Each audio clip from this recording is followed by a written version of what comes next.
welcome back to Chats with Jack. I am Jack Talcott.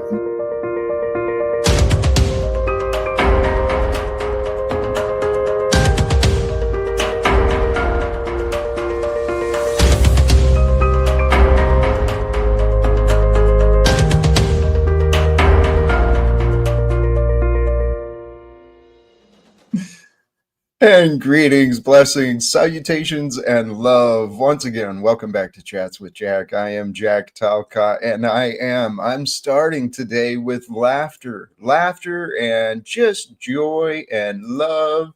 That's what got me going. Snafu Crew Strike Team. Holy, yes, it's one of those days. Hey, everyone, happy Wednesday. Blessings to Talcott. To all of you, sincerely, whether you're here with me in the live or with me in the later, God bless you sincerely.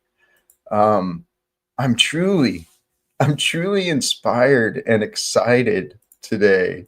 What is that? There's stuff going on, man. There's stuff going on all around us. And today, let's just rest a little bit while we've got a little time together. And if you're tuning in to me later, speed me up. It'll make it more fun. I'm sure of it. Okay, but for those of us who are here, let's just rest into the moment a little bit. We'll have some fun today. In the background, the reminder: let's rest in the peace that surpasses all understanding. Rest in the knowing of who you are and where you are, here and now. Just rest. This thumbnail was these aren't my words, but the observation is beautiful. Someone said, stop comparing yourself to people who have support systems, and that struck deep. Really, the underlying thing there: to rest in the peace that surpasses all understanding. Stop comparing yourself. I mean, you can. I shouldn't say it that way, but those who discover a hero's journey, maybe you have, and maybe each of us do in our own ways at our own times, because life comes and goes, right? It's just waves and flows. Everything passes. Those who discover a hero's journey may find themselves alone, even when surrounded by others. And that was me for much of my life. I recognized there's no two stories that are the same. No one can actually truly know me or understand me. I knew that when I was young. Yet one thing I've learned as a more mature adult is that no two stories may be the same, but the feelings we feel, the patterns we experience, those are consistent. Every one of us, right? Great and small. We go through basically the same routines of life: dressing and feeding and washing and, caring for ourselves. We're all the same. We all love, we all feel, we all hurt in different ways.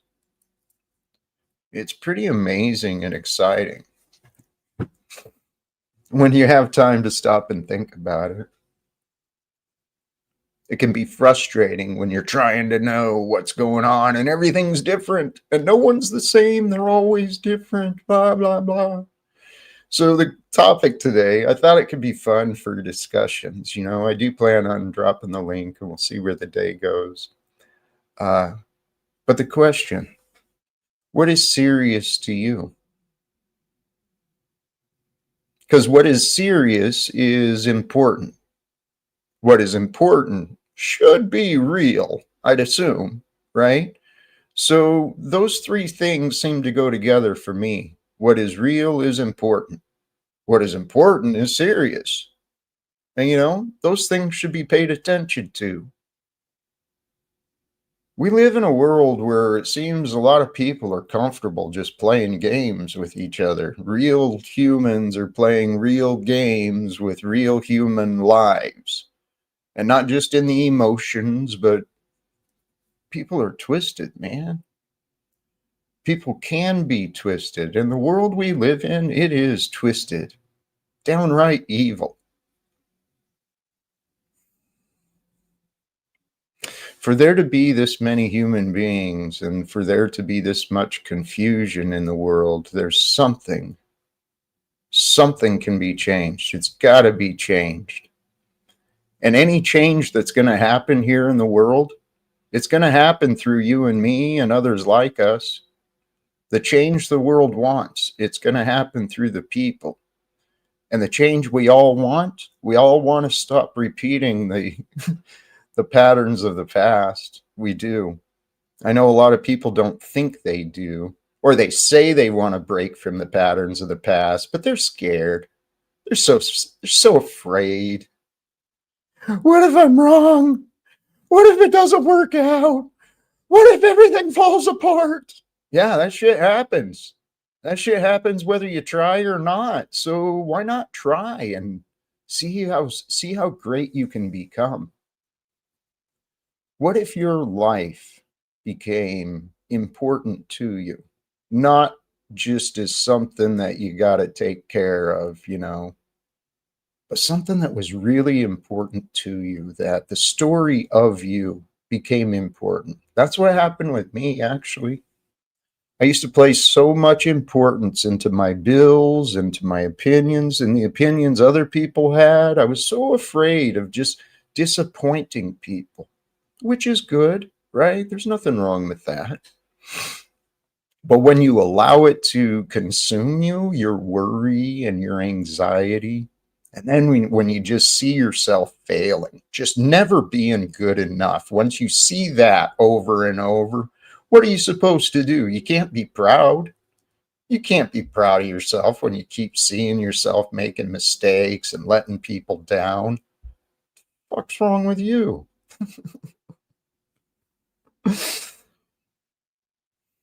Brothers and sisters, the life we are living, don't waste it. Don't waste it being angry. Don't waste it carrying around thoughts of vengeance and stupid ideas of cruelty. Don't let those be a part of you. You get to control you. And every one of us, every single one of us has the option to overcome the battles, to overcome the habits, to overcome and break the patterns of the past. Every one of us. That's what we're here to do. We are here to bring forth the new, just as Jesus brought forth the new. We're here to follow him, to bring heaven to the world. It's waiting for us. I found it. I found it. And heaven is here with me. And so, for those who wish to join me as I sit in heaven, here with you,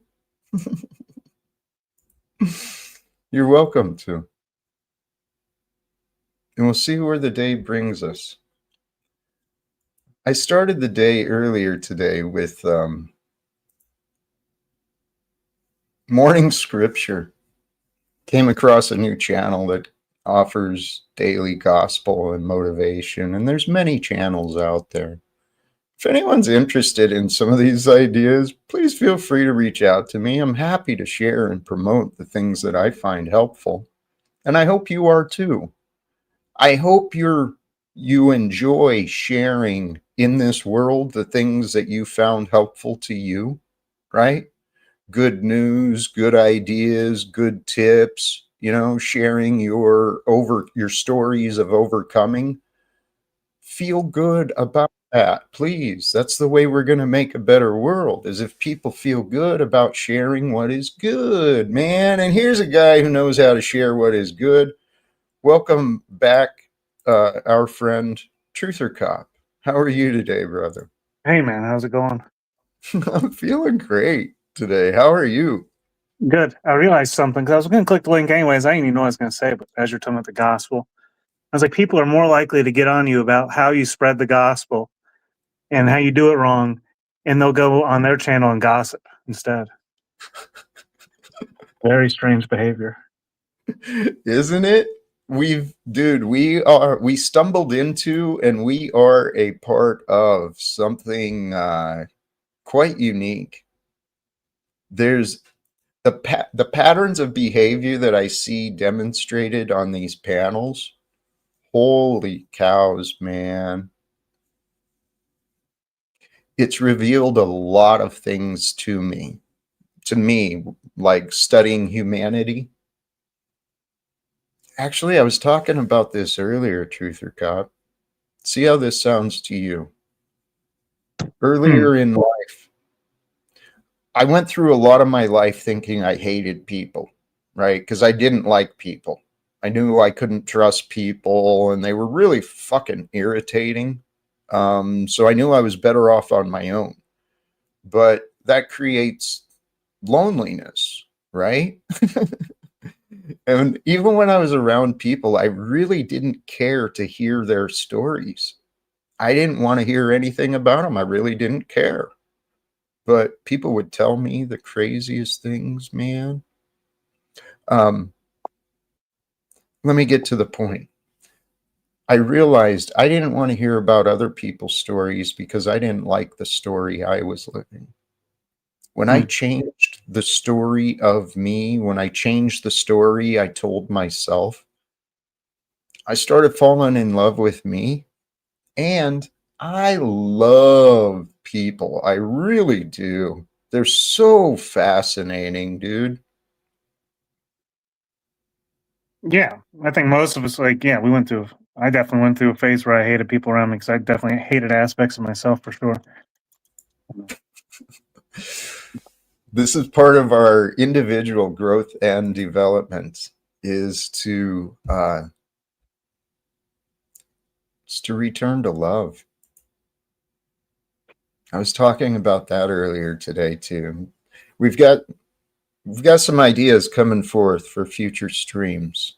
Um, I had some conversations earlier today about meditation with our friend Rick, who had stopped by last couple days. Hmm. We were talking about meditation earlier and the power of silence. See, silence is the language of love. Love requires no words. Silence is the language of God. That's where we'll feel and hear the whispers, the silent whispers from the Holy Spirit. They're heard best in the silence. Oh my god, dude! Yesterday, so somebody sent this article to me about how they have the shiitake mushrooms. Are using them to process AI now, like because the shiitake can figure it out. And I was like, it got me thinking about plants again. And I found this book, The Secret Life of Plants, and I never Mm, opened it up. Dude, look at the freaking The Secret Life of Plants. Okay, it's from 19. It's like a Harper, pretty big publishing company. mm-hmm. 1972. Plants in ESP. Plants can read your mind. Plants that open doors, visitors from space. What in the world? And it's all like it's research. Dude, that sounds reasonable to me. I would be totally interested in what they found, what they've presented. That's fascinating. I We think a are lot of it's connected. based on this Baxter guy who was like an FBI polygrapher guy. Like he did the polygraph test, and somehow he hooked it up to a plant one day and figured out that it was giving readings. What's Jeep saying? Oh, I have the book. Oh, what's up, Jeeps? Yeah. That doesn't surprise me. Jeeps, you're an interesting personality. I mean, um, you are a fascinating woman, Jeeps. That doesn't surprise me that you have that book.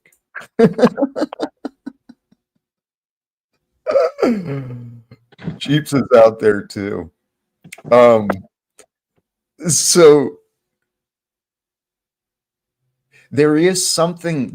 there's a magical connection between mankind and the plants, and not just the plants, but this whole realm, the universe, the stars, the planets. We're connected to everything, and everything is connected to us. Right. I mean, that's what this book is kind of suggesting too. And the guy was like one of the people was like an IBM professor. He was trying to figure out how to. He was one of the people trying to store information. Like he's trying to figure out how to store information. And in the meantime, he started talking to, testing plants and found out that they knew when people were going to injure them and things like this. There's a lot more to it than that. I believe it. I believe it. See, yes, Terrence McKenna, he's one, I'm a huge fan of his work and his words. We are at a time where this knowledge, maybe from the past, it's been there a long time, but it wasn't commonly shared. For people to learn about these books, they had to find it in a library. They had to word of mouth or read about something in a newspaper. We're living at a time right now, humanity, it's time for mankind to grow up. And truth, this is actually another conversation I had earlier today. Maybe that's why I'm bringing these things back. But I think this is part of my life, what Jack's role is. If I'm going to follow the way of Jesus, and if I end up in front of Congress and Donald Trump, what is the goal? Well, the goal is to have a come to Jesus moment with all of them. Wake people up to the reality of what's going on in this world so that we take life more seriously and we stop worrying about these slave jobs, credit scores, bank accounts, gossip, celebrity, entertainment. We're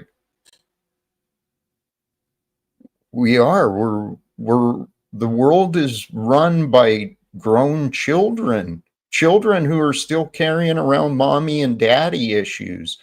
Donald Trump is evidence.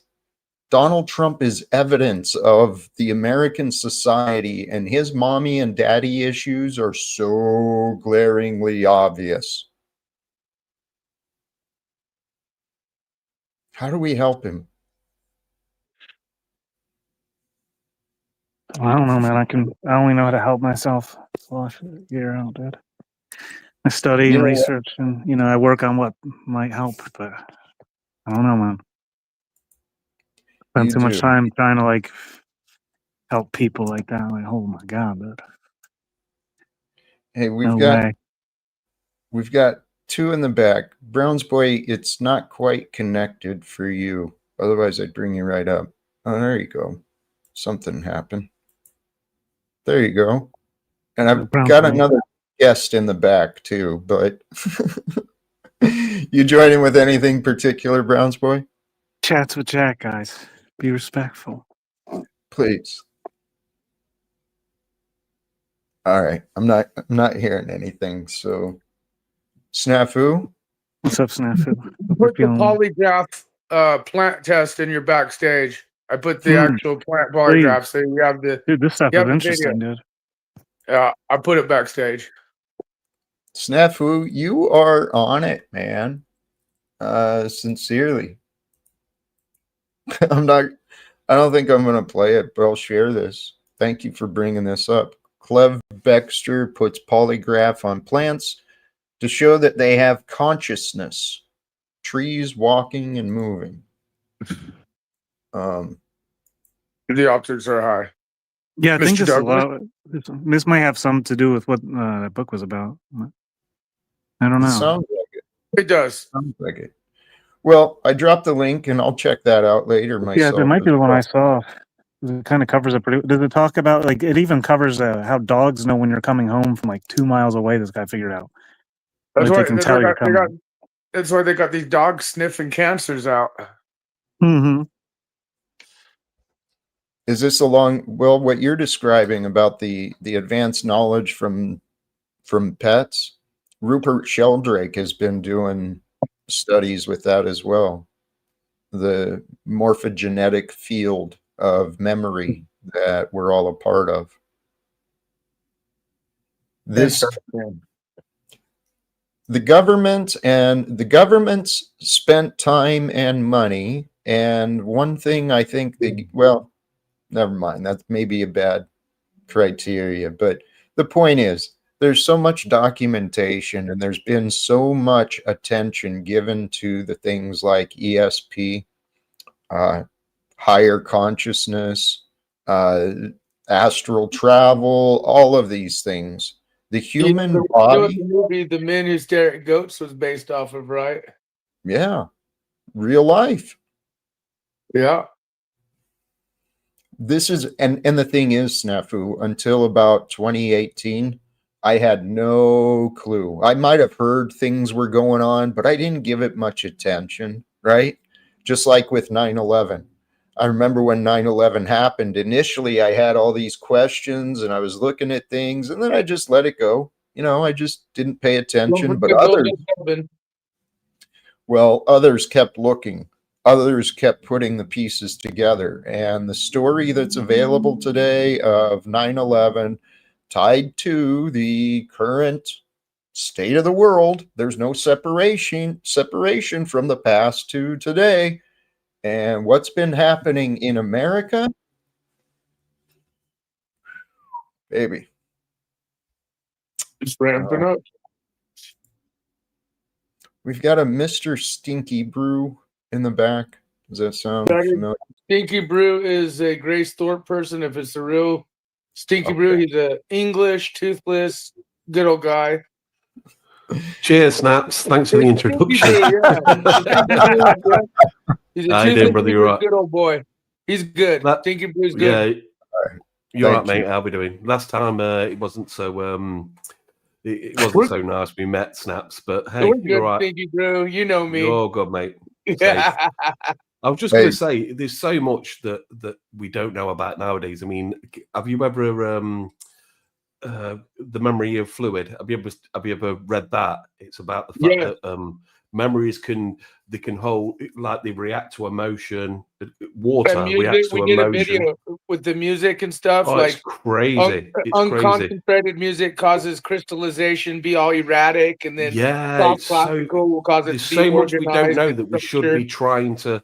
There's so much we don't know that we should be trying to understand, and it's just like you were saying about plants.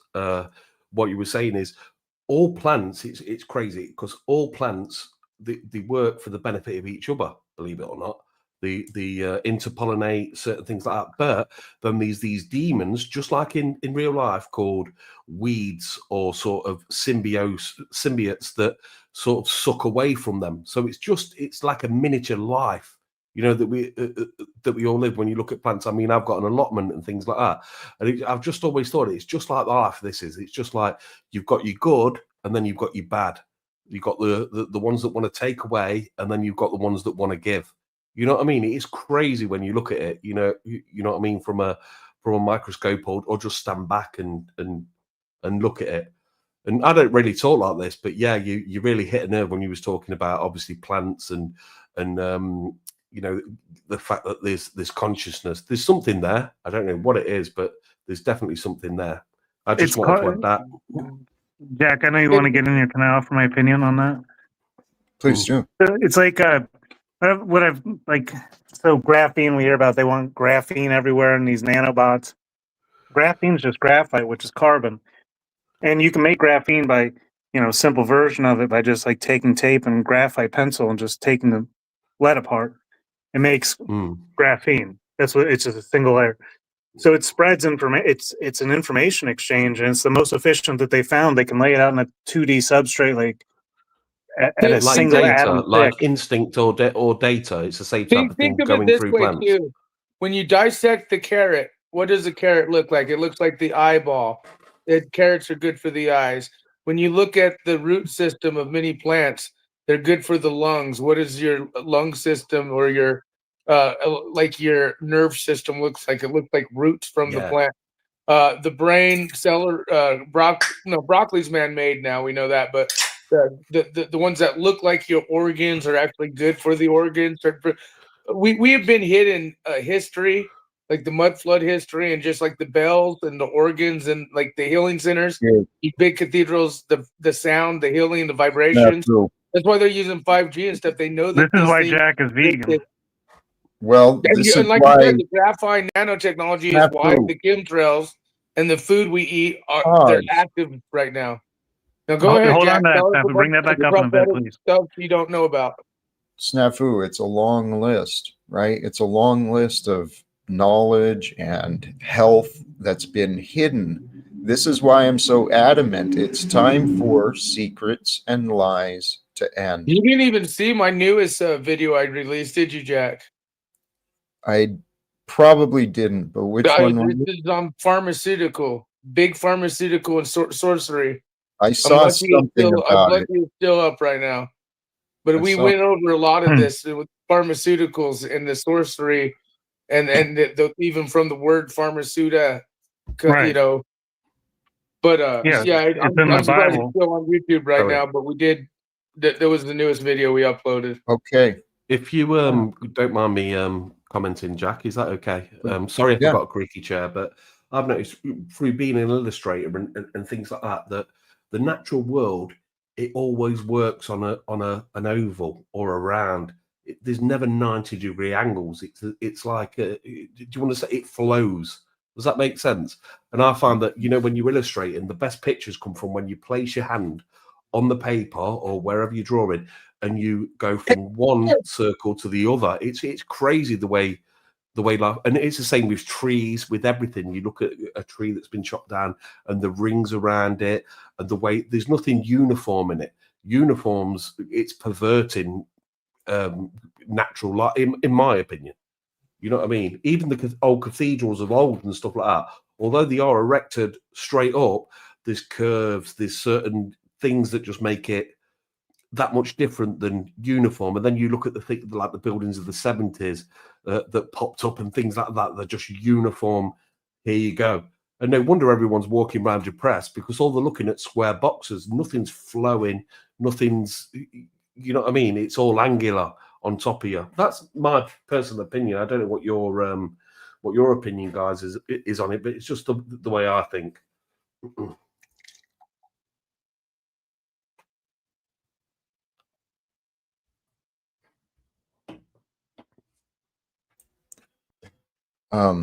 I kind of, my mind went elsewhere, but regarding the fluid and the flow of nature, there's patterns to nature and what society actually, taking what you said, what I heard you say regarding the unnatural part of sharp edges. Well, that's what our laws and our regulations have become. We've got all these sharp edges in our society that it's under the illusion of trying to control people, trying to keep order with people. But the best way to have natural order is to live with natural laws. And then most natural law is love. We're here to change this world, guys. I'm absolutely convinced of it. It's like, does a plant feel hate? Has a plant ever felt hate? Does a plant hate a bee, or does it hate a slug that eats it? I don't think so. Yeah.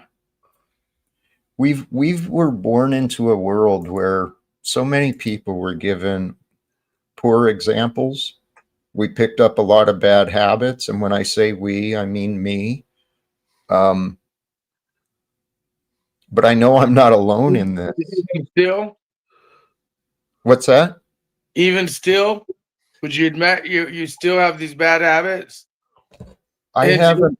Hence, you're not obtaining anything you say or have done for the last few years. Let's not exaggerate, because actually, Snafu, there was something that I was reminded of earlier. I know how I am, and I realize how I can come across. And there's been many people who say that I'm speaking down to people, that I'm talking to people as though as I think I'm on a high horse and I'm better than others. And Okay. in a conversation today with a friend, I was reminded, Jack, you're human. I'm like, yeah, no shit, I am. I'm actually a very, very sensitive man. Feelings are powerful for me, my emotions, right? So when I love just fiercely. And when I hurt, I fucking hurt fiercely. But I've been learning how to manage me and my emotions. I'm not up above anybody, but what I do know is in less than 3 weeks, my son will be turning 23 years old. And my son hasn't called me since he was 15 years old. Sorry, Jack. That's so nice. And he probably most likely won't. Hey, chill. Zach, good grief. You know, Welcome because to you. I keep telling you, How are you today, Zach? Doing I don't well, want Jack. Snapper to interrupt. I heard you say two things that inspired me to call in. First, you referenced Terrence McKenna. Everybody should get some Terrence McKenna in their life. He was a big inspiration to me when I was younger. I started to realize that culture was a problem, and then when I heard Terrence McKenna talk about it, so it was much older than me, I said I knew I was onto something. And Terrence McKenna got me into magic mushrooms, like he did a lot of people. And a lot of people think magic mushrooms are a bad thing, but really, they're when done appropriately, they can be one of the greatest experiences known to man, and that's no exaggeration. It brings a lot of people to God. My friend who was an atheist, his atheism ended on his first mushroom experience with yours truly. And again, there's a reason for that. For anyone who has not experienced it, you won't understand it until you do experience it. And the thing is, it can be done wrong too. I mean, you could have the worst mushroom trip ever if you took too much in the wrong environment, but you take the right dosage. Not the epic dosage, not the epic dosage your first time. Oh, no, just the right subtle dosage. You're with somebody who's experienced. You're in a beautiful place in nature. You will realize that, you have never experienced the oneness that you will feel with the earth and all things. And you'll see how those plants are living. And again, they call it a trip, but it really is an amazing spiritual experience. And I think if everybody had the right mushroom experience, I think it could solve a lot of our problems overnight. If you don't mind, if I could just interject, I'd love to have a trip. I've never done things like that. I mean, I've smoked weed. That's about it. Drink beer, smoke weed. That was it. But I see like mushrooms and things like ayahuasca, and as though they're like a sat nav. The point in the way to the door, but the point in the way to the door, if you can't find the door yourself. Does that make sense? It's I think like so. Yeah, sorry, I don't know how to explain it, but if you can't find the right way to go, it points you in the right direction. Does that make any sense whatsoever towards use that? Or would you say no, everyone do mushrooms and ayahuasca? What's your opinion on that? Well, I've heard ayahuasca is very interesting too. I don't have experience with ayahuasca, so I can't speak on it. I only speak on what I know. Okay. I am curious about ayahuasca. You know, someday I'd like to travel down to some South American jungle and try it out. But again, the thing about mushrooms, I got to emphasize it. If it's not done the right way, it could be the worst time of your life. But if That's it's what done I fear. correctly, Yeah, that's I what I assure fear. you. Yeah. Here, to make a point, one of my ex-girlfriends was a drug and alcohol counselor, right? And she couldn't believe when she found out that I had this thing for mushrooms. At first, she was horrified by it. And I said, listen, you think it's so horrible. I said, one of these weekends, let's go out to that spot that we like to go to. We'll bring out a blanket. I'm just going to give you 1 gram of these things. And trust me, about an hour after it kicks in, I think you're going to have a whole different perspective. Long story short, the next weekend, she wanted to do it again. She just couldn't believe how amazing it was. And it's because it really is enlightening. It just, it gives you, listen, this might sound funny to people, because you said I've smoked weed and done alcohol. These things aren't comparable. They're not comparable. As somebody who smoked a lot of weed and drinking plenty of alcohol, it's not a comparable comparison. The right dosage of mushrooms will give you a mental clarity that you have not experienced. Out here Jack used to live near me. Washington State, I don't think Jack's out in Washington State anymore, but Washington State, west of the mountains, is one of the best places to pick mushrooms in the world because there's so many varieties. Out here, there's a variety that grows that's known as the genius mushroom. A lot of people just do cubenzis that are grown out of, rice crackers in the dark, and that's fine. But there's different varieties of mushrooms too you get your hands on the right variety and the right dosage, I'm telling you, it is an amazing experience that will change the way you look at the world, yourself, our connection to it. And again, How that can Terrence something so McKenna is the guy who beneficial? put forth the How can idea some- that it was mushrooms that evolved us, and I think it's an interesting theory. Yeah, it You is gotta an be curious to interesting start to see theory. that maybe he's How coming can from something so place to go. beneficial be told no, no? Do you know what Huh? I mean? How can something so beneficial be said no, no, don't touch that? Mhm. It's because it's like you say, it's an eye opener. It's something to make you think, not what certain establishments may want you to think. I don't know. I'm just saying it out there. But how can something that benefits you so much be so wrong? Well, even for over the last decade, the only truth I've seen in the media in the last decade, 15 years, is when they occasionally talk about magic mushrooms and the healing properties they have, and they've even helped cure people that they thought had certain mental illnesses. But yeah, that's the thing. I mean, they want to limit people's horizons. They want to keep people thinking in the box. They don't want people to feel this, oh my God, we really are one. It's not just like some Bob Marley song. It's like, wow, you feel that you're like really connected. And it does. It can change the way you feel about others, yourself, the world, and in a very positive way. There's a great comic book writer that I love, Alan Moore. I mean, everyone's probably heard of him. And he turns around and he says, if you took every chair away in the world, right? If you took every single one of them chairs away in the world, very soon a chair will be built because the idea of the chair isn't gone. Do you understand what I mean? It's like the idea of something is more important than the something there. Yeah. Do you know what I mean? It's crazy. I love things like this. You know, you talk about like even like a shared consciousness and things like that, where because we've all had them ideas, haven't we? And then within 6 months, you think I should really put some effort into that, and then within 6 months, someone else comes up with this idea. Is that idea gone up to somewhere, and someone's picked it up, but someone's got the resources to do something about it? Do you know what I mean? It's crazy. It is really crazy. It's happened to me a couple of times. I'm not trying to say I'm an entrepreneur, but I've had a lot of ideas where I thought, well, it's happening now. What the hell? I only thought about that 6 months ago. It's crazy. Ideas are powerful, and we definitely can manifest things. And I think that's why they put these limits on mushrooms and even cannabis, because it opens the mind up from the rigid structure of the conscious, and it kind of loosens the veil, I think, between the conscious and subconscious. And if people were more conscious, they'd have more ideas, and more ideas, we'd have better options than this two-party political system that's robbing everybody. It's the same in Britain. It's still two parties. Well, there's a bit of a change at the minute. We've got a third party coming in because people ain't happy. But totally, it's one of the things. It's like Britain. How can you say that that alcohol is legal, yet marijuana is not legal?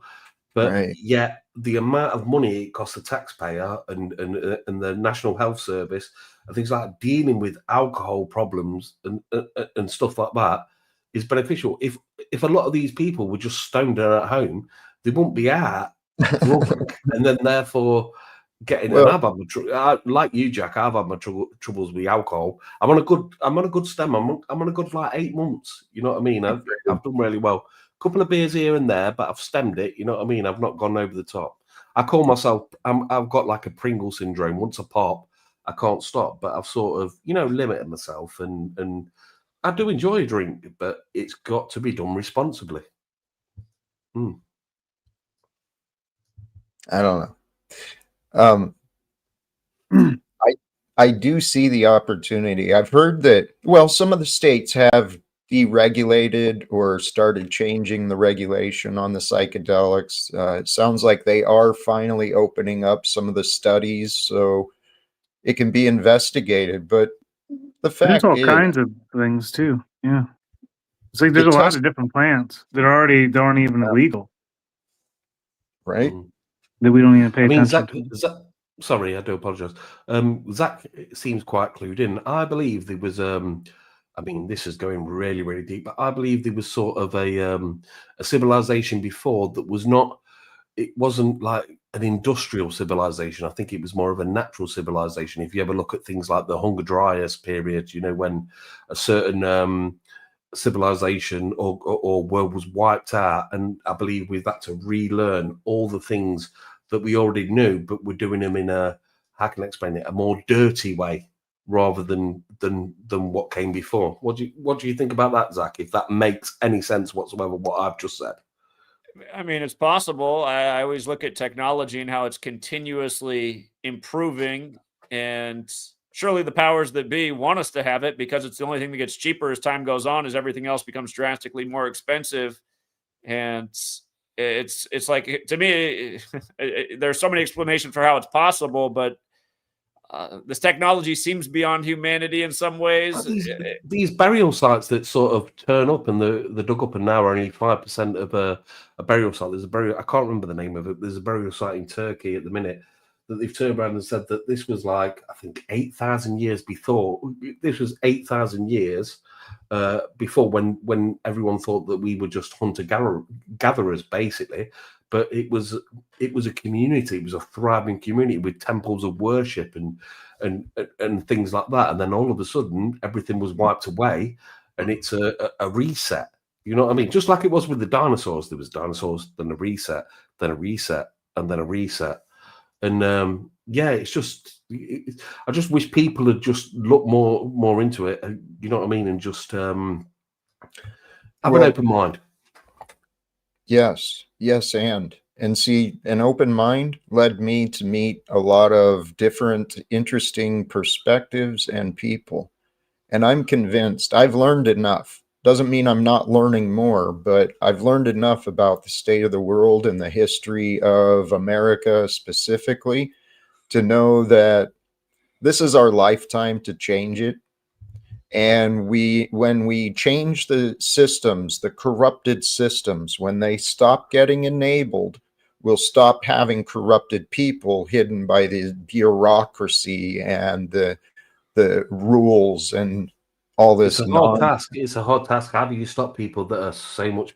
I mean, these people who are in these positions are so much more powerful than the millions and the billions. It's a hard thing to do, but if people sit on the hands and say no more, no mass. If you're a boxing fan, you know, fucking, what was his name? I can't remember, the boxer. But yeah, if you just sit, Roberto Duran, if you sit on your hands and say no more, then what can they do? We're not going to fund your experiment. We're not going to do this. We're going to sit here and we're going to say no. I think you get a lot of shit, Jack. I think you get a lot of shit because people think that you think you're some sort of messiah, like you're fucking Jesus or God, but you're not. What you're doing is you're stating your opinion, and that's all anyone can do.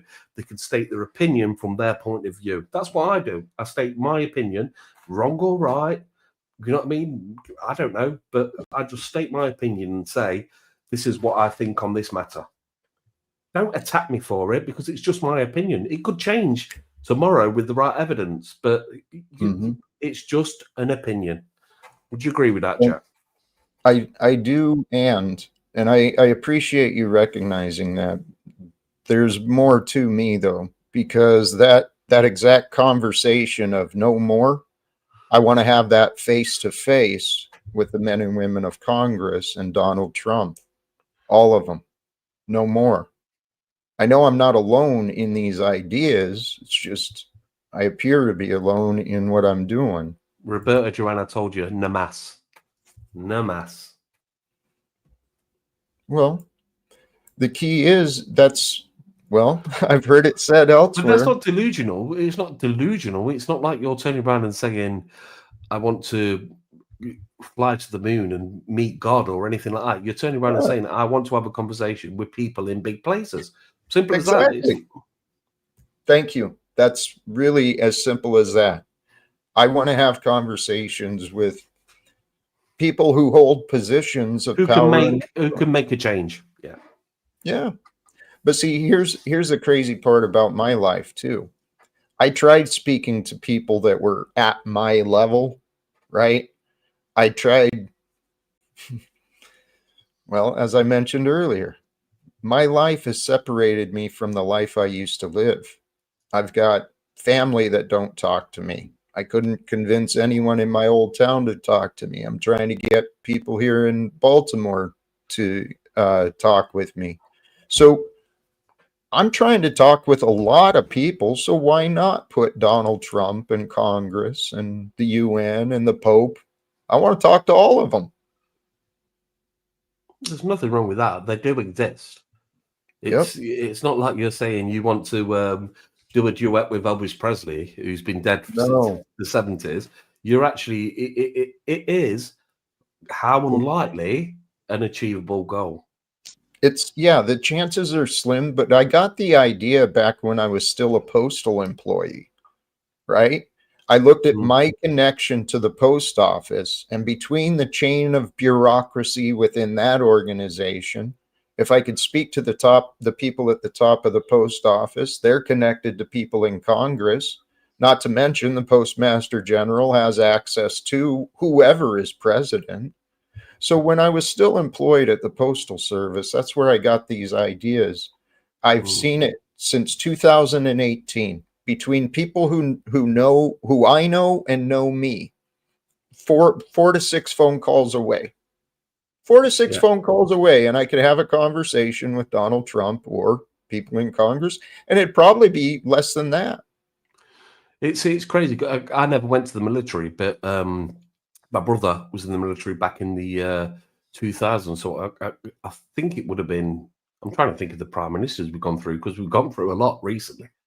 But it wasn't Tony Blair. It was the one after, and I can't think of his name. But yeah, my brother was in the military, and he was a radio worker and stuff like that. And there was 4 people between him. So he'd do David Cameron. It was, and there was 4 people between him before the message got to David Cameron. Does that make sense? So he'd state a message, it'd go to a certain person, then it'd go to another certain person, then it'd go to another certain person, and then it would eventually hit the Prime Minister of Great Britain, which is you're 4 steps away. I mean, that's quite a, you know what I mean? That's a flex. You know what I mean? I'm 4 people away from the Prime Minister of the the United Kingdom, and it's pretty much what you're thinking. But what gets me about America, and this is the difference between Britain and America, is, do you know if a kid comes home from school and he's got A+s all the way around, and his parents turn around to him, "Oh, you're brilliant. What do you want to be when you're older?" If that person turns around, black, white, Chinese, whatever, Indian, Pakistani, whatever, they could turn around and say, "What do you want to be when you're older?" And that American could turn around and say, "I want to be president of the United States." And America's so good in that way that they'll turn around and say, "Yeah, you can be." Do you know, if I'd have walked up to my parents, right, when I was younger, and got good grades at school, and I turned around and they said to me, "What do you want to be when you're older?" "I want to be Prime Minister." They'd turn around to me and said, "No, that's never going to happen. Why don't you be a bricklayer or an electrician or something like that?" Do you know what I mean? That's what America's got. America's got that sort of, and I'm not licking the arse of America, because they have done a lot of bad. We know that. And fucking Britain is in dire straits at the moment. But what it is, it's just that optimism that's a great thing to have. You know what? Thank you. From the outside, I'd probably imagine that's true. There's a spirit of America, right? The don't quit attitude. I think it comes through. Look at the power we had back in the day, and there was a lot of reasons, stuff like that. And I've read up in history and stuff to do with the Civil War, and I know we made arrangements with obviously the tribes of the original people who were living in America and stuff like that. But in your eyes, and okay, I'll accept it, you beat the biggest power in the whole world at that time. You know what I mean? Right. And so to you guys, anything's achievable.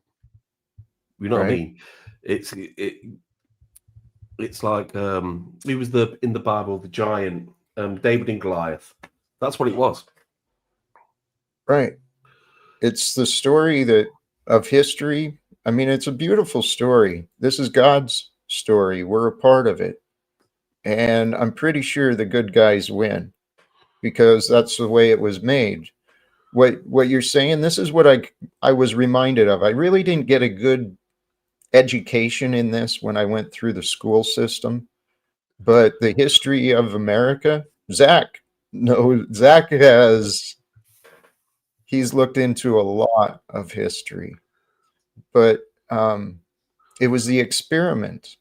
America and this democracy, this democratized republic, was the experimentation for the world. Can the people rule themselves without royal masters? Well, kind of like the stories in the Bible with the Israelites or the Jews, where they wanted a king. And so we've kind of reimposed this king mindset. I haven't been paying attention to the politics in Britain. I really don't know what's going on outside of the it's a little bit crazy at the minute. The prime minister we've got at the moment, I can't see being in office for very much longer because of the scandals. There's nothing like it. It's not like paedophilia or anything like that. It's nothing scandalous. It's just he's not fit for the job. Simple as that. And we've gone through 3 prime ministers. We went through Richard Sunak, a lady, and I can't remember her name. That's how it is. We've gone through 3 prime ministers within 8 years. Theresa May. Same initials. Theresa as May. Margaret Thank you very much, Theresa May. I couldn't even remember her name, and I'm British, and that was my prime minister for, what was it, 3 weeks or 3 months or something like that? From Margaret Thatcher. Perfect ritual for the installation of Boris Johnson, the other bad barbershop brother with all the parallels. And Boris Johnson as well. Yeah, Boris Johnson. I forgot about Boris Johnson. Please. Sorry, Jack. Yes, please let him finish. These characters here, regardless of where we are, if we are in the free world, we need to do more. It's time for us to get control of our governments, get the governments to get control of the corporations. That includes the banks. Here in America, we're watching the greatest transfer of wealth ever recorded. And there's evidence, like in our just a few moments ago, we were talking about some of the mysteries of the past. There are so many mysteries of the past because knowledge is eternal. Wisdom, the ideas, the good ideas, they're always here. I actually think that's why the story of Jesus with the one born of a virgin, sacrificed, and the 12 disciples, I actually think that's why the story is repeated over and over. Because it's a great idea with all the answers we need. Losers. Jack Talcott. Was that Stephen by any chance? It was. I didn't double check. I made the assumption that was Goblin, but clearly not. What is Stephen's issue with you? I'm yet to understand what the issue is. My suspicion is probably jealousy.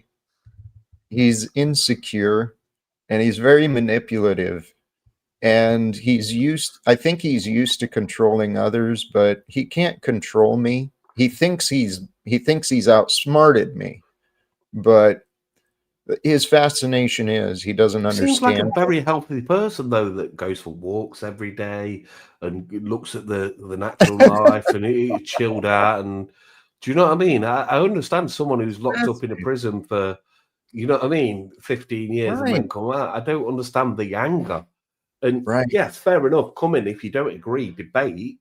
You know what I mean? But just, are you okay? You know what? Thank you, brother. Jack, I gotta hop off, but it's good reconnecting.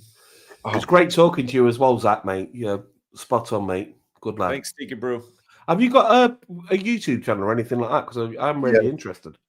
Yes, he does. Is there any chance pop it in chat and then I can give you a follow? Yeah, I'll get it pulled up for you here. Oh, thanks a lot. No, Zach, spot on, mate. Here, I'll Nice just type talking my to you. name. Just search my name, and you'll find me and all my haters. They're even more entertaining. So We've all got haters. Don't worry about that. I got a lot. Yes, All right. he does. All right. You guys Thank take care. Have a good one. Much love. Thanks for stopping through, Zach. Yeah, Be well.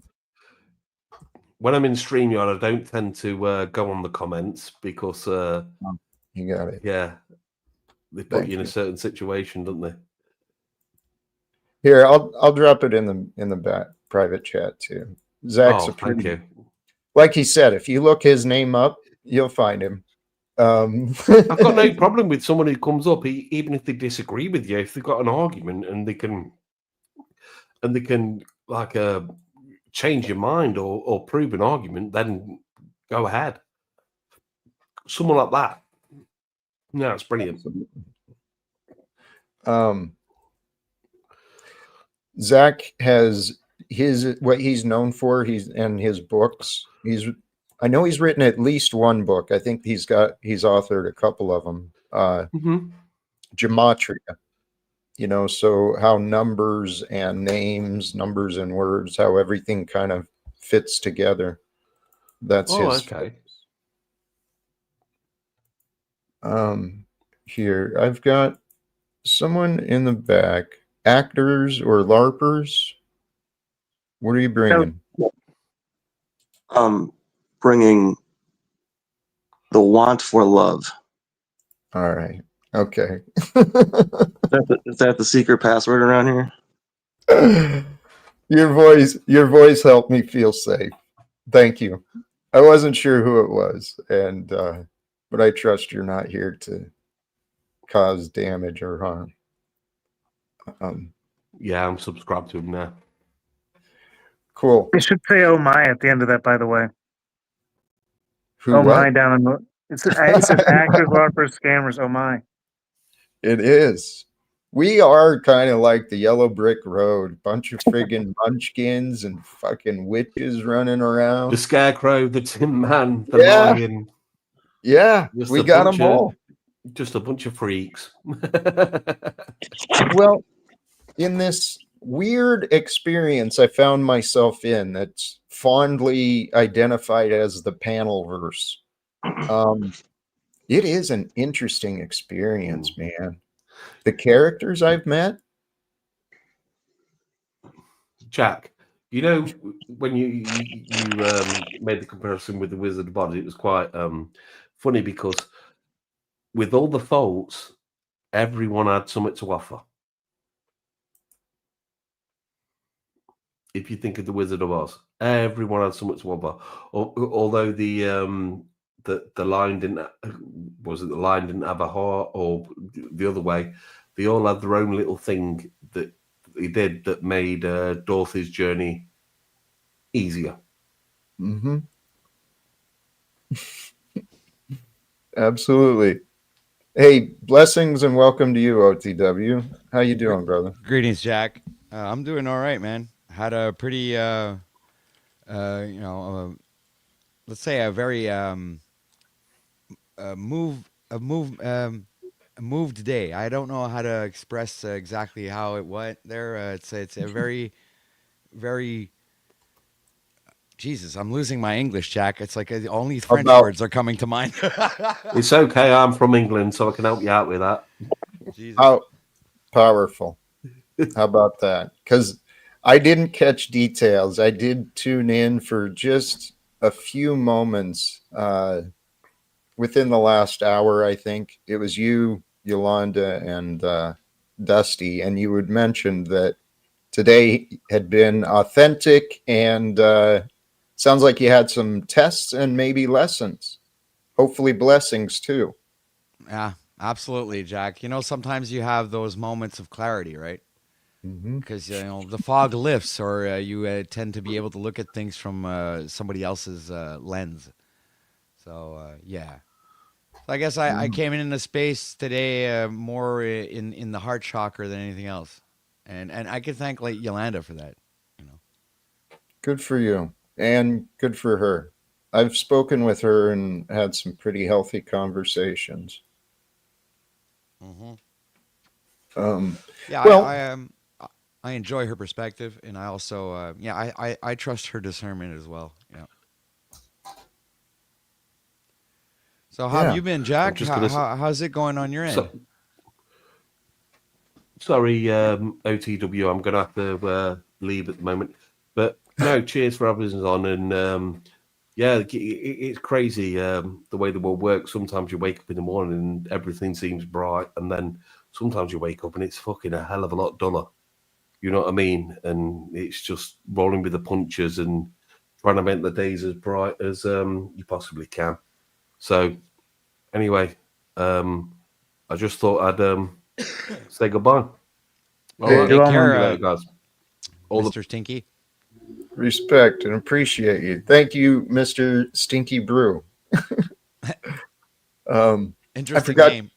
Yeah, I forgot to ask him if he had a channel or something to promote.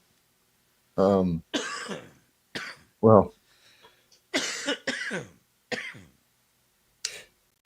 back to apparently. What's that? Snafu knows apparently. Oh, yes, probably. And I'm sure it'll come through. But what OTW is saying about a good, healthy support, right? And a good, healthy conversation. This is what I mean about this panelverse experience. There's more to it than just what is seen. I actually see a lot of people learning and growing in themselves. They make mistakes, they say stupid things, and then some of the real shit comes out too. But we're all dealing with our own stories. And if we don't like the story of ourselves, we can change it. It's one of the amazing gifts of the mind and consciousness. You know, we were kind of talking about that too, how the plants might open up the human consciousness. And I saw someone in the chat, I think Tafreak was sharing some things about consciousness, the human consciousness. It's what allows us to see, imagine from another person's perspective, right? To see outside of what we can just see on our own. Well, you know what? That's very pertinent because I actually used one of your Tal quotes today. I did. I really did. And I really implemented it at the right moment. And I said, you know, when you change the things that you look at, the things that you look at will change. It's the truth, man. I got that one from Wayne Dyer. And I'm sure he got it from somewhere else too. But that quote right there, OTW, that helped me start. It was the first thing that kind of clicked with me, that if you change the way you look at things, the things you see will change. I had to see myself differently. And I'm telling you, once I found the idea, the willingness, and maybe the ability, I rewrote the story for myself, right? The past started, it's the same events, the same characters, the same sequence of everything, but I started changing what everything meant to me. And hey, we got another blessings popping in. Welcome back, Jack. Dad. Thank you very much. Doing better. Doing better. Hey, Ben. I completely leaned into what you called me. I am now I should write it up right in the headline right now. I am now dubbed by Ben Thorpe the allegory guy, and I fucking love it.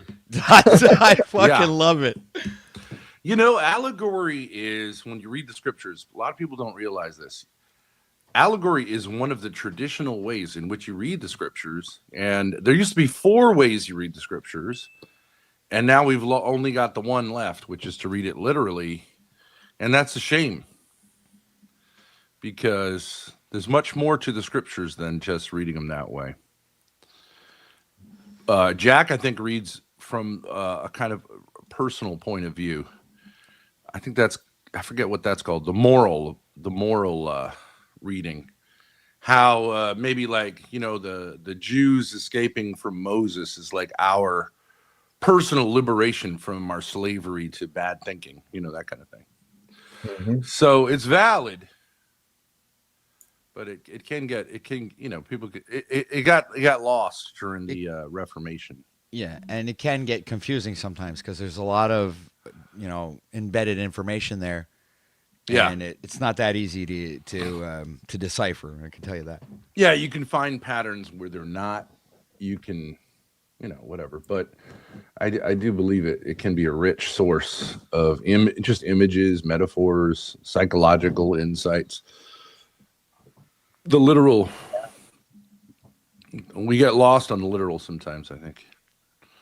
Yes.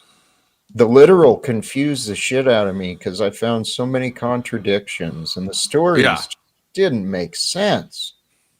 But the wisdom, when you read like the Sermon on the Mount and you take the words from Jesus and you consider it through the lens of psychology, it makes perfect sense, right? Yeah. I think so. I think it works. You know what I mean? Like turn the other cheek works if you're always endlessly fighting. You know, you who live by the sword will die by the sword. Doesn't mean you can't sometimes.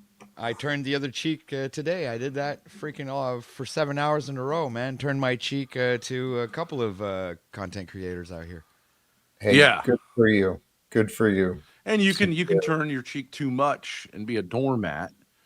Well, but that's not really turning the other cheek. That's like allowing someone to run over your cheek, which is different. But if you turn it, it's an active thing, and you know. Anyways, it all can be confusing. But well, it doesn't have to be. It's actually really simple because if you bring in some of the other ideas as well, right? To avoid a battle, you know, sometimes you just got to turn the other cheek and let it happen. But at some point, you know, you're disrespecting yourself if you don't find a way to deal with it.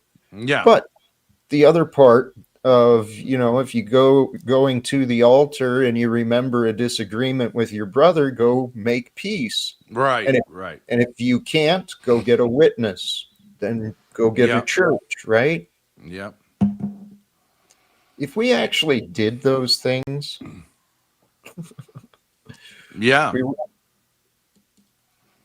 I agree with you, Jack, about the war thing, and I think it's been going on a long time. And this is one of my problems with when people critique, let's say, the Israelis. We do the same shit. I mean, how did we deal with our enemies in World War II? We nuked them, literally nuked them. And you know, how do we say we're Christian and they're not? You know what I mean? If that's how we deal with our problems. But you know, I think Christians largely have become post-Christian. So, you know, they believe violence, and the internet's like that too. Violence, lying is more. It's more. They think it's more how the world works, but actually, the world works like our Lord said it works. It just might take a little longer. You know, it might take a little, but like, for example, the truth does emerge from lies eventually. Yes. And the truth is eternally available, though. It's a matter of God. God allows us to discover the truth, to discern it, to realize it. And Ben, I've got a different interpretation of the Bible than I think many others do. Yeah. But it makes sense if the followers of Christ, right, the true believers, become the children of God here on earth. We unite together to reclaim this world in the name and ways of Jesus. You know why I would say, you know, of course. Hey, there's Gracie. Grace, my camera doesn't work. I can't figure it out. I'll come back. Take the tape off the FaceTime camera. Just switch your camera to FaceTime. I'll come back in just a second, but I just want to tell Jack this one thing. Jack, I don't think without the Lord's explicit second coming that we can defeat evil. So I actually have been trying to make the case with grace. That's something. There was a heresy in the 18th century in France called Quietism, in which they felt like actually the best response to evil is to be completely passive. And I actually think that's closer. Although, sometimes you got to stand up, you got to be active. But I actually think this whole idea we're going to change the world, I don't see it happening. You could call that cynical, but I do believe the Lord will come and lead us to change the world. But until then, a lot of times you're better off just letting it hit. Ben, I love you, my brother, because I know your mind is open as well.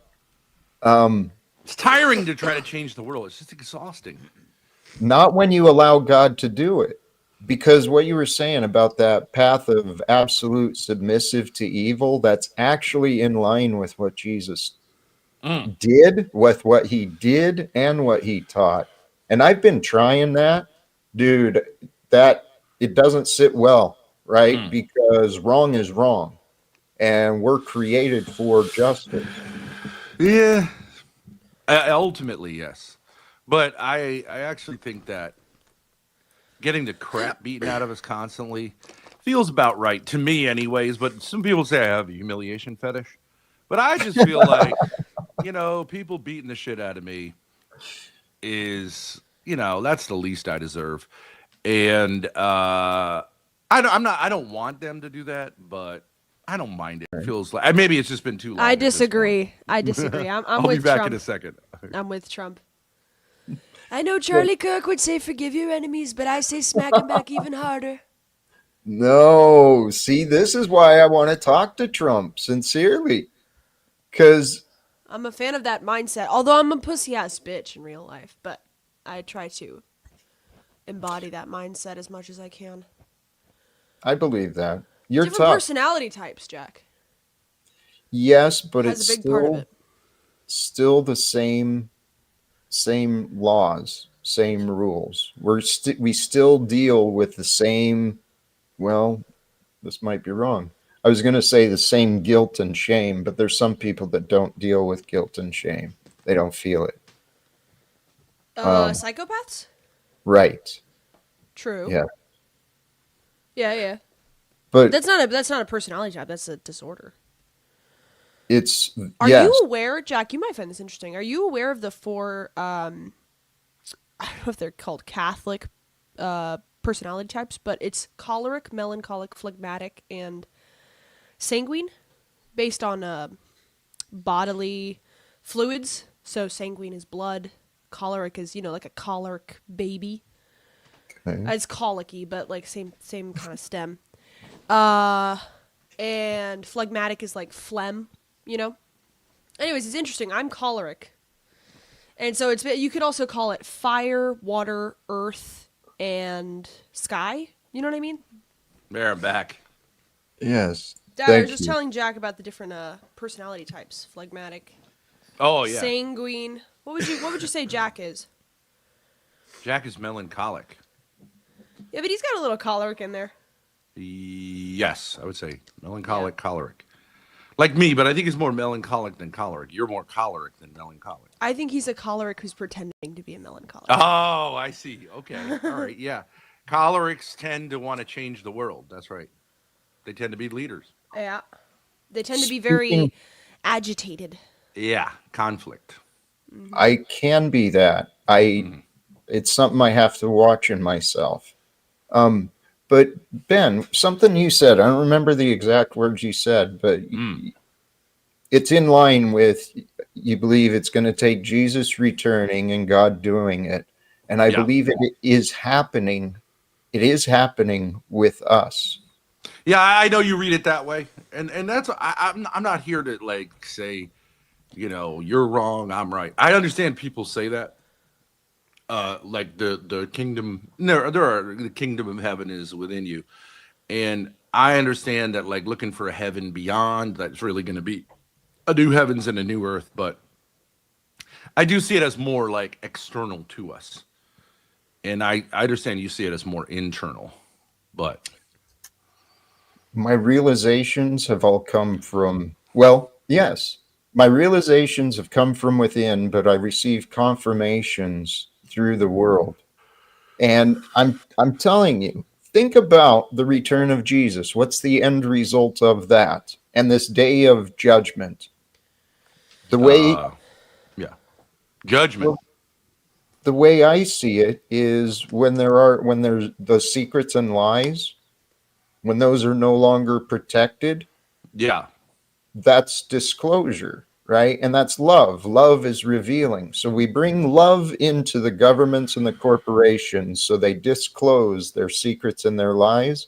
And then as we godly men and women, we reclaim this world in the name of Jesus and in the ways of Jesus. Then from then on, we cooperatively we lead the truth leads us, right? The truth reigns supreme, not the almighty dollar, and sure as hell not Donald Trump and his badged friggin' thugs. I don't consider myself a godly man in the slightest. So the way I look at it is that like you gotta really just do what you can to get through this shithole, and God will fix it. You should tell Jack. You should tell Jack the parable of the thief. Yeah, do you know that? Well, no, I like my favorite parable. It's actually an interesting parable. Just as a I'm not here to preach, but it really no one's ever really understood what this parable means. Okay. I'm not sure if you know the parable. So there's a master, and he's got a servant, and the servant is an unfaithful servant. He's about to get fired. So what he does is he hooks up with all the people who owe his servant, this much measures of oil or wheat or goats or whatever. And he cuts him a deal for pay half now. I'll make 100 into 50. We'll cook the books in your favor so that when he gets fired, he's got somewhere to go because that'll be his friend. He just saved him 50%. And what's interesting is, so he's a scumbag to begin with. Then he's a scumbag to kind of get a golden parachute on his way out. And the master approves of him and says, would that something like, the people of this world are slick. They get it. My followers act like a bunch of idiots, and they don't, what I mean? They don't make deals like this. It's an interesting parable how to interpret that, because of course Jesus kind of seems to be saying, to be a scumbag and just, it's unclear what he's saying there. Yeah. I'm not familiar with that. I'm not familiar with that. I think it just means that you need to be quick in this world, and there are a multitude of other individuals that live in this planet that aren't. That's all. I think he's saying, in some ways, act like the scumbags. Act like the scumbags. Don't be one of these guys who dies on every hill. Act like a scumbag. Be much more shrewd. I don't agree. Anyway, you can interpret it different ways. I like that. He might be stating there, have a criminal mind, but don't be a criminal. Yeah, what does that mean? Criminal mind towards what? Well, you could see criminal-minded people coming from a mile away when you can think like a criminal, right? Well, see, I understand a lot. There's a lot of anti-Semitism on the internet, and people say they say to me a lot of times, you sound like very Jewy, by which they mean like slick and actually, I believe God is very Jewy, and our Lord Jesus Christ was very Jewy. He was sneaky, and he was shrewd, and he knew what to say at the right time and all that stuff. He was no dummy. He was no I'm a Boy Scout. He was filled with the Spirit. He dipped at points. He argued at points. He condemned at points. And in the end, there's a way of looking at Jesus Christ that he tricked the devil by dying, because the devil finally thought he had God, kind of gun to the head. And by losing, he won, which is how a trickster works. He doesn't win. Then Tricks the opponent into thinking the opponent won and then wins, so you're referring to God, right? Or Jesus? Yeah, in the crucifixion, yeah. I believe our God, the Father, Jesus, spoke of, has an incredible sense of humor. Yeah, Because exactly. Yeah.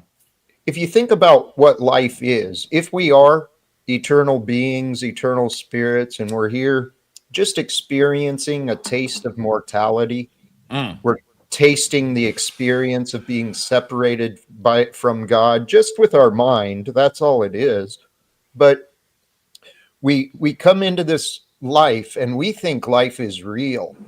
So real that we get attached to it and everything. And so it's kind of like a practical joke, a sick practical joke, I guess. Right. Hey, here's your life, but nope, it's going to go away.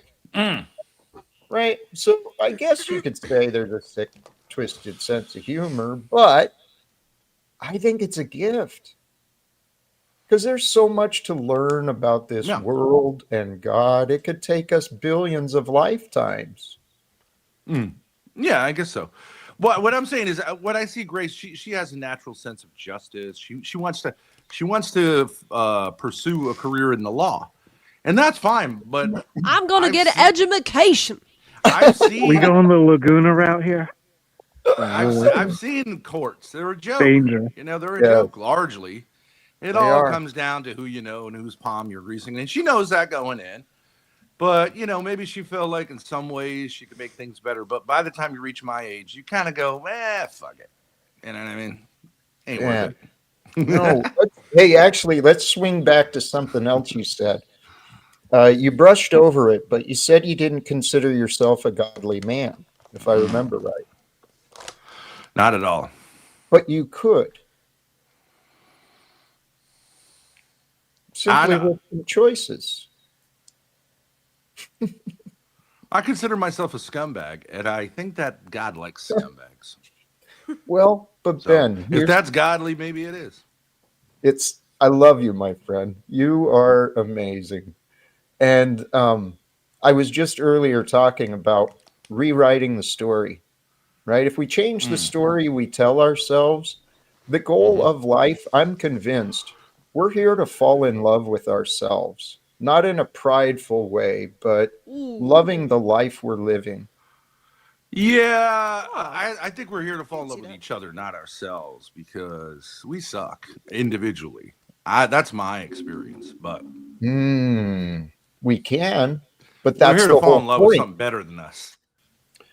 Ben, this is what my theory is in my life, right? Yeah. I got separated from everyone and everything. And it's because I was broken. I was too attached. I was in love with my son. I was in love with the career and the idea of what I was living, but I wasn't in love with life. So once I lost everything, the only thing I have, and still the only thing I have, is God. And it's all I want. And so, And the internet. And a well, Wi-Fi connection. for now, but the only reason I'm pursuing this is to connect with other humans, because I truly do believe it's possible. What if God is retelling the story? There's many messengers, many prophets. It was foretold that at the end times there'd be wars, rumors of wars, people would fall in love with their delusions, and that there would be dreams and visions being had. I think I've not been given any vision, but I've been given details and a plan and a mental vision of what the world could become. Sure. Do you believe the end times are coming? Is that what you're saying? What I've think in the revealing, right? That when the truth is shown, it's going to prove that time is an illusion. We're not as real as we think. God is the only thing that is real. And so time, it's always been now. God is in eternal. Jesus is eternal. His body and spirit may have appeared gone, but his essence has always been here. And what I learned is I believe it's available for all of us to receive in some way. I don't know the path. I only know Well, Christians refer to that as the Holy Spirit. Yes. But that doesn't mean the inner you. That means the Holy, like something which is kind of out of you that brings you up outside of you. You mean But like I'm it's not here to- external? Is what you're Yeah, saying. it's kind of like you really, really, really need to lean on something outside of you to have any worthwhileness. It's not really a way of discovering and unfolding the inner wonderfulness that you have. That's that's a relatively dark Christian view, but I just don't. I just think this world. You show them a ray of light and they just want to put it out. And it's not going to change. The human heart is dark. Ben, please take some of my faith. Please take some of my faith and claim it as your own. Well, God I is think, changing. I think probably we agree. In the bigger scheme of things, it's all light. I'm just saying I don't think this world, as we're doing it, is just about to turn around. Except that I think a lot of the bullshit is going to implode in on itself. Mm-hmm. And we can just sit and watch. But I don't think we're going to make any difference at all. Well, I don't mean to be rude, but truly with that attitude, you're correct. Well, you look at the Soviet Empire, which I'm sure you would agree is evil. It imploded. No one defeated Stalin. No one defeated the Soviets. It imploded of its own stupidity. So I'm all for just like waiting and watching it happen. We'll let it burn down. No. Okay. That's an option. And that is the path it's going. However, I can see the back of your head, Jack, thinking there, yeah, you're right. This place should fucking burn down. no, I have faith. We were having that conversation earlier. There is a shift happening all around the world. Yeah. People are waking up and they're rising up. Now, unfortunately, the pattern. Where is that going? Well, I've seen demonstrations in Europe, in Israel, even in in Central America, where there's a bunch in the news every day. It's like revolutions are happening in these nations. People are changing things. Yeah, I mean, there's always been that, but what's come of it except just bloodshed? Well, in the past, that's correct, but I truly believe, and Grace asked the question, I didn't mean to evade it, but I believe we are at this time where the old is ending, and that means it's the new beginning. Personally, that's exactly what happened with me. I reached my rock bottom, and then everything fell apart from there, but I started a new life. And I think that's what God intends. That's actually what the idea of a baptism is supposed to be, is you actually commit and refresh and renew, and you start living again. That's true. Yeah, you yourself try to move away from your stupidity towards the light, but I don't think you're going to take anyone with you, really, beyond a few people in your family. But that's just my view. I don't believe in movements. I don't think any of this stuff has ever proven to do anything except make things worse. Because the nature of the universe, the world's too dark. So you can maybe write the epitaph. You know what I mean? That's about all you can do, is just kind of document the destruction. I will say if they let you do that. I will say for myself, I've never had what Jack is describing, like a come to God moment. I've stayed basically exactly the same my entire life. I couldn't go through with it. I tried different things, but then I would just go back to normal. Yeah. That's honest. And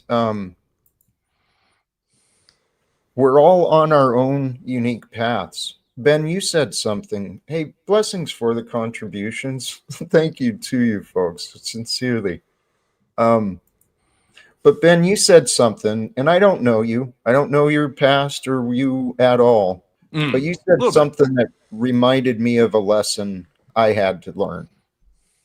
I think you might underestimate your influence. How many people you've touched, changed, right, in positive ways. I mean, I think there are millions of people who know my name, but I don't think Right. that's But as far as the reason I say this, I was reminded some years back of more than once of a couple of different scenarios when I was younger, I did something just ordinary, right? Did something just minuscule and it meant nothing to me. Yet the people that reminded me, they said that that little thing transformed them, right? I helped them, that it meant so much to them, and they never forgot it. I've had that experience. So I used to teach school, and I'd have a kid say something like, you told me this thing once that always stuck with me. But usually it's something stupid that I didn't actually mean that way. So it was just confusing to them, Well, but see, that's what I mean. I thought I remembered you were a teacher or a professor or something, an educator. I believe that everything we do has ripple effects. Yes. But I'm not sure that I would say that my ripple effects are particularly positive on anything or anyone. And it's but then again, I don't care. Well, I think that's why I was bringing it up, because I think if you realize how much potential there is that you have based on the life you've lived, where you are, and what you've acquired or connected to, you could probably make some incredible changes in the world. Who would you look to as someone who's done that other than our Lord? One of my heroes is in the life coaching fields. I've got a few heroes in that realm. Tony Robbins, he's probably one of the best names. He took what he was learning. He found his passion, grew in what he was learning, and grew in his ability to share it. Holy cows. I'm getting a good group. Welcome back, Vibe. How are you today, bro? Oh, I like this guy, Vibe. Yeah, it's cool. Hey, I'm doing good. How about you guys? Feeling blessed. Truly blessed. We're Tony Robbins stands out as like a person who's done good things in the world. He has created a true industry with the life coaching and the health. But my critique, I actually reached out to Tony Robbins years ago. I wanted to partner with him with the Live Without Fear brand. I wanted to do it as a nonprofit, but my idea was, see, Tony Robbins, he grew up as a hungry kid, right? And so his mission as a man has been to feed the homeless. And credit to him, he's given like billions of meals. He's doing what he set out to do. But when I started learning about self-development and I saw the connection to self-development and addiction and all these things are connected together, I was like, why doesn't Tony send his coaches to the homeless center, right? Take take this knowledge and go educate these people, teach them how to take care of themselves, right? It's the Christian way too. Leave the homeless. They're not worth it. It's a waste of time. It's a waste of time to go to the homeless. They're drug addicts. They're crazy. And he says that we were homeless. Right. We've been homeless. Right, but then you would have to apply that to alcoholics, and Jack is an ex-alcoholic, and now you're not leaving rooms for space to grow and do better for not yourself. an alcoholic anymore because of Jack, not because somebody. No, but that's the point. Like that gives the opportunity for people to change, man. Yeah, you can change. I smoke. My daughter stopped smoking a few weeks ago. Ben's just LARPing. When I wanna stop smoking, I'll stop smoking. Until then, I enjoy it. Then I might get lung cancer. Well, that's an option. That's an option. Hey, Ben. I'm not going to tell you it's good for you, but I enjoy it. Yeah, he's honest. I tell you what, my experience in my past, I didn't think people could change either, right? But then I watched myself change. And the way I changed, I paid attention, especially after things fell apart. I really went back through my past and looked at things. How did I change? community. I was provided other men and women who shared their time and energy and attention to help me get sober. And then, so as I got sober, then I got to reinvent and rediscover how to be me again without the booze. And it's all through other people. And I think this is the story. If you can allow it to be here, I'm saying, qualifying this clearly. The evidence is abundant. I'm not different than anybody, right? I'm just like everybody else. There's lots of people better than me and lots of people who are worse off than me. But it's possible that God is using me as a messenger, similar to the way has been done in the past. My goal is to follow Jesus, to live without fear. As soon as I applied for it, I mean, it was inspired by scripture. It was, Praise God. I view that the way God controls us is through the ideas, right? We get the ideas and then we make the choices, but God provides everything, the space, the time, the resources, the results, and the ideas. So I mean, thought, yeah. No, the go truth ahead. of my experience, I don't know you when you used to drink, but to me, a lot of guys who used to drink were a lot more likable as drunks than they were sober. So, because then they just talked all the time about rehab and how many months out they were and how sober they were, and they're even more nauseating than they were as a drunk.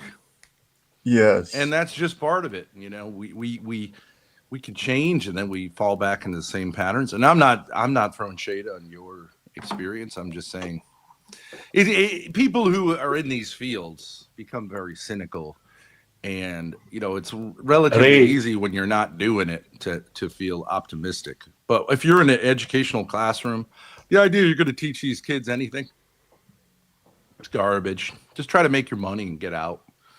Hey, Right, you guys thanks for having do me something up. meaningful with Oh, your life. sorry, I mean, I thought it was really interesting because interrupt, Grace I'm asked you sorry. to do the parable before, and I actually jumped on because of the parable. And this actually all comes into live without fear. It actually brings everything together, right? So there's another parable from Jesus in Matthew 25:14, which is the tenants, right, where he sends his servants out with money. And he asks them to do the right thing with the money. And two of them do things that like double the money, very wise, intelligent decisions. And one of them actually buries it. There's another one that in Luke as well of this. Now, some people may go, I love that. I love that yeah, parable. Yeah. and this is somewhere where you could say, well, here's God saying, make money, right? So you could take that parable and going, hey, you're rewarded when you make money. And I don't think that's what God is saying. No, yeah, he loves winners. I think He what he's hates saying losers. is the opposite. He hates losers. No, it's fear, right? The one servant that buried the money didn't want to lose the money, but lived in fear. So he buried the money to protect the money because he was fearful of making any other decisions. Where the other two lived without fear, therefore they actually tried to use their mind. And this is the second part that I think God is kind of saying, and Jesus is saying in this, is that God gave us a brain. Don't be fearful of that brain. If you know how, if you think this is a wise investment, if you think you can double the money, if you can do this, it's not God saying profit. It's God saying live without fear. Don't bury the money. Trust on the brain that he gave you. Use your intelligence to do something better. Why do you people think you can? Yeah, your gifts. Your gifts. No. Why do you people think you can go here, right? And start talking about fucking worshipping someone that fucking causes more fucking shit in the world than what are you talking about? Hold on. Let him cook. Let him cook. No, it's fucking true. Hey, I grew up in Scotland, right? Like, I grew up in Scotland, right? Really? Did you? I would have never known. Oh, bring him back. My bad, Jack. I wasn't trying to interrupt. Was that Bricky? No. It was no. No. I thought it was Mr. Stinky Brew. I thought it was the could have same been. It guy could have that was been. here earlier. But that That was a twist. And here, thank you for the contribution. I'll put it out there, but no, I don't care. Can you ask Grace and Ben if they would actually be totally and fully honest in confession and confess the things they've kept in the dark from everyone? Why What does would that they? even mean? Well, if you didn't confess in Of confession, course, that's what confession's for. then what's the point? I think the ask was for you to do it here. Why would you do it here if you won't do it in confession? Right. Confession. All right, guys. I actually think a lot of people use YouTube as a confessional, and I do think that's a mistake. Not everybody needs to hear everybody's, personal issues. Women posting their L's online. It's my favorite Twitter. Or Will Smith talking about how, his wife got cheated on. That ain't right. Do that in the confessional. There's a reason it's a confessional. Well, I mean, there's something about Christianity which says that confession is good. If you remove Christianity and you just look at psychology and the science of psychology, which is, we still know it's all based on feelings, right? Like, I feel like I'm depressed. So it's not a real science, but it's as real as a science as we can get. We can also see that most people say outside of religion, confession to somebody else does help them. So it's just part of the brain. We don't even have to look at Christianity. We can just guilt's the problem. We can right? say Guilt. confession is good. That's actually also that's a real problem. That's actually also a part of AA and NA. Isn't that one of the 12 steps, Jack? To confess Honesty. your wrongdoings and try to come correct as much as possible. Vibe, I'm so proud of you. You're starting to sound like me. But there can be too much of that. You don't want to confess. Well, I mean, here's the great thing. No. That I can keep some this things. Is one of the reasons take my some things Christianity- with you to the grave. That's what I tell people. Take some things with you to Ben. the grave. No, sir. Absolutely. No, truth. To me, God is truth. Well, God is love, and then we know love Jack. through the truth. But Hold on. My dad's speaking from experience. When he was like 45, his mom told him that she had a threesome with his dad and his stepdad, take it and to that's the why they got the grave. divorce. What? Some things should be taken to the grave. Why would Okay. you Yeah. Take it to the At, grave. at Christmas dinner, nonetheless. Yeah. Well, Why would you there's- state okay, that on the internet? Why would you state that on the internet? Why would you say things like that embarrassing? Who cares? Because Timing is- That's one of the reasons why I don't have my daughter on my broadcast too often. Sorry, I apologize. Oh, it's not like he hasn't already told the story. If the internet doesn't work out, what are you going to do with your life? You've got all this coming back on you. You get a job at I don't know, True. Walmart or a supermarket, and you got to live with this. The embarrassment of this. Who said I find it embarrassing? You too. You've got to do. What are you? You didn't understand, Ben. What you're doing is for the little bit of life you've got left, right? You're sacrificing your fucking daughter's dignity. Well, I mean, talking to you is a sacrifice of dignity, but Well, 'cause I'm she can Scottish. choose What's that up or with you? not. She can choose that or not. She's an adult. Why talking me's like that? Huh? You're not Cam up. You're not this guy. There's no one who has this exact. Forget about honestly. What It's you stinky do? brew. What you do? It's fucking terrible. How you doing, Jack? Right. I think it's no nice. It's no nice what they're doing. They're trying to come into here and get clicks and get people following them, eh? And they don't deserve it. They don't deserve it because they're not Christian. They're not Catholic. They're scumbags, eh?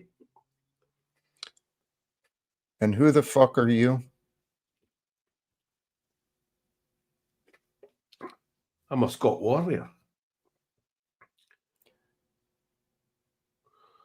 That means nothing to me. I Who am are a you? Scot And why? warrior.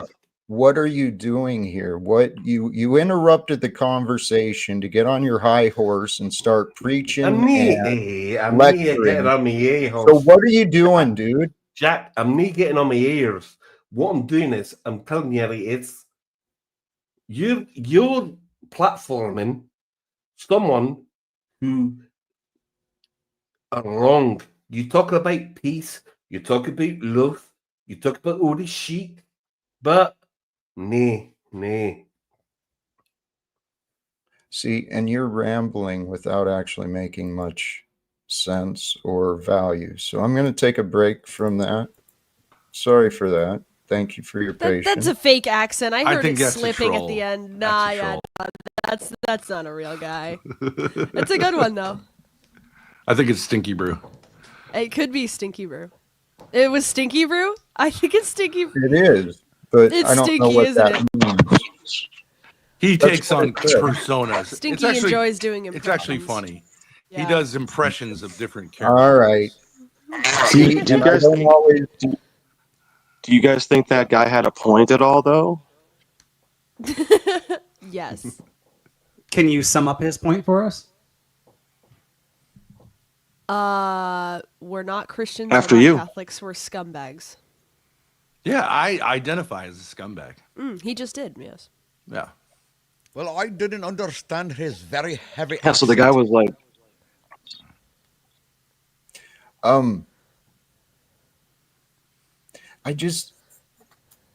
I miss the humor, I guess. I miss the fun. But and BB, you're kind of pushing this too. BB is in my chat. She's just trolling. Like she watches us. She's just trolling. Honestly, See, like it's a fan. This is where you guys, Ben, Grace, Dusty, you guys for sure, you guys do great with this. The trolls and the nonsense, and this for me, ooh baby, it's a test for me. You do good when you're in the right mood. You do. You actually, Jack, when you're in the right mood and you're like, you're not in the mode where you want to teach something in that moment, and you're more When you're open to that. Chilling and having Thank fun. you. Thank Yeah. you. It's Yeah. actually what I've. You always reach out to the guys you have a beef with. I always found that very compelling. You want to sort it out, even to the point of almost ridiculousness. You're willing to. Yeah, he's keep got connecting. a copious amount of patience. It's almost Yeah. unworldly. Hey, Yeah. folks. How are you There doing? it like, is. Stinky. for example, Yeah, Jack dude, is the fucking no, yeah. no For way. example, Jack is pretty open. You know, considering you guys who are scumbags are apparently here. True. Yes. Oh, let's not be so harsh to them. They're an entertainment couple, aren't they? That's what they do. Come on, let's have a laugh.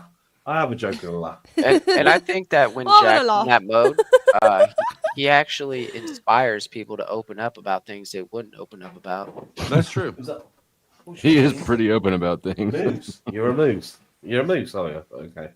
You are, I mean, I you think are, for Ben. anybody to You are, call Grace. Ben How you not a doing? Christian That was is my incorrect. Scottish accent. I was I trying noticed. to. I was like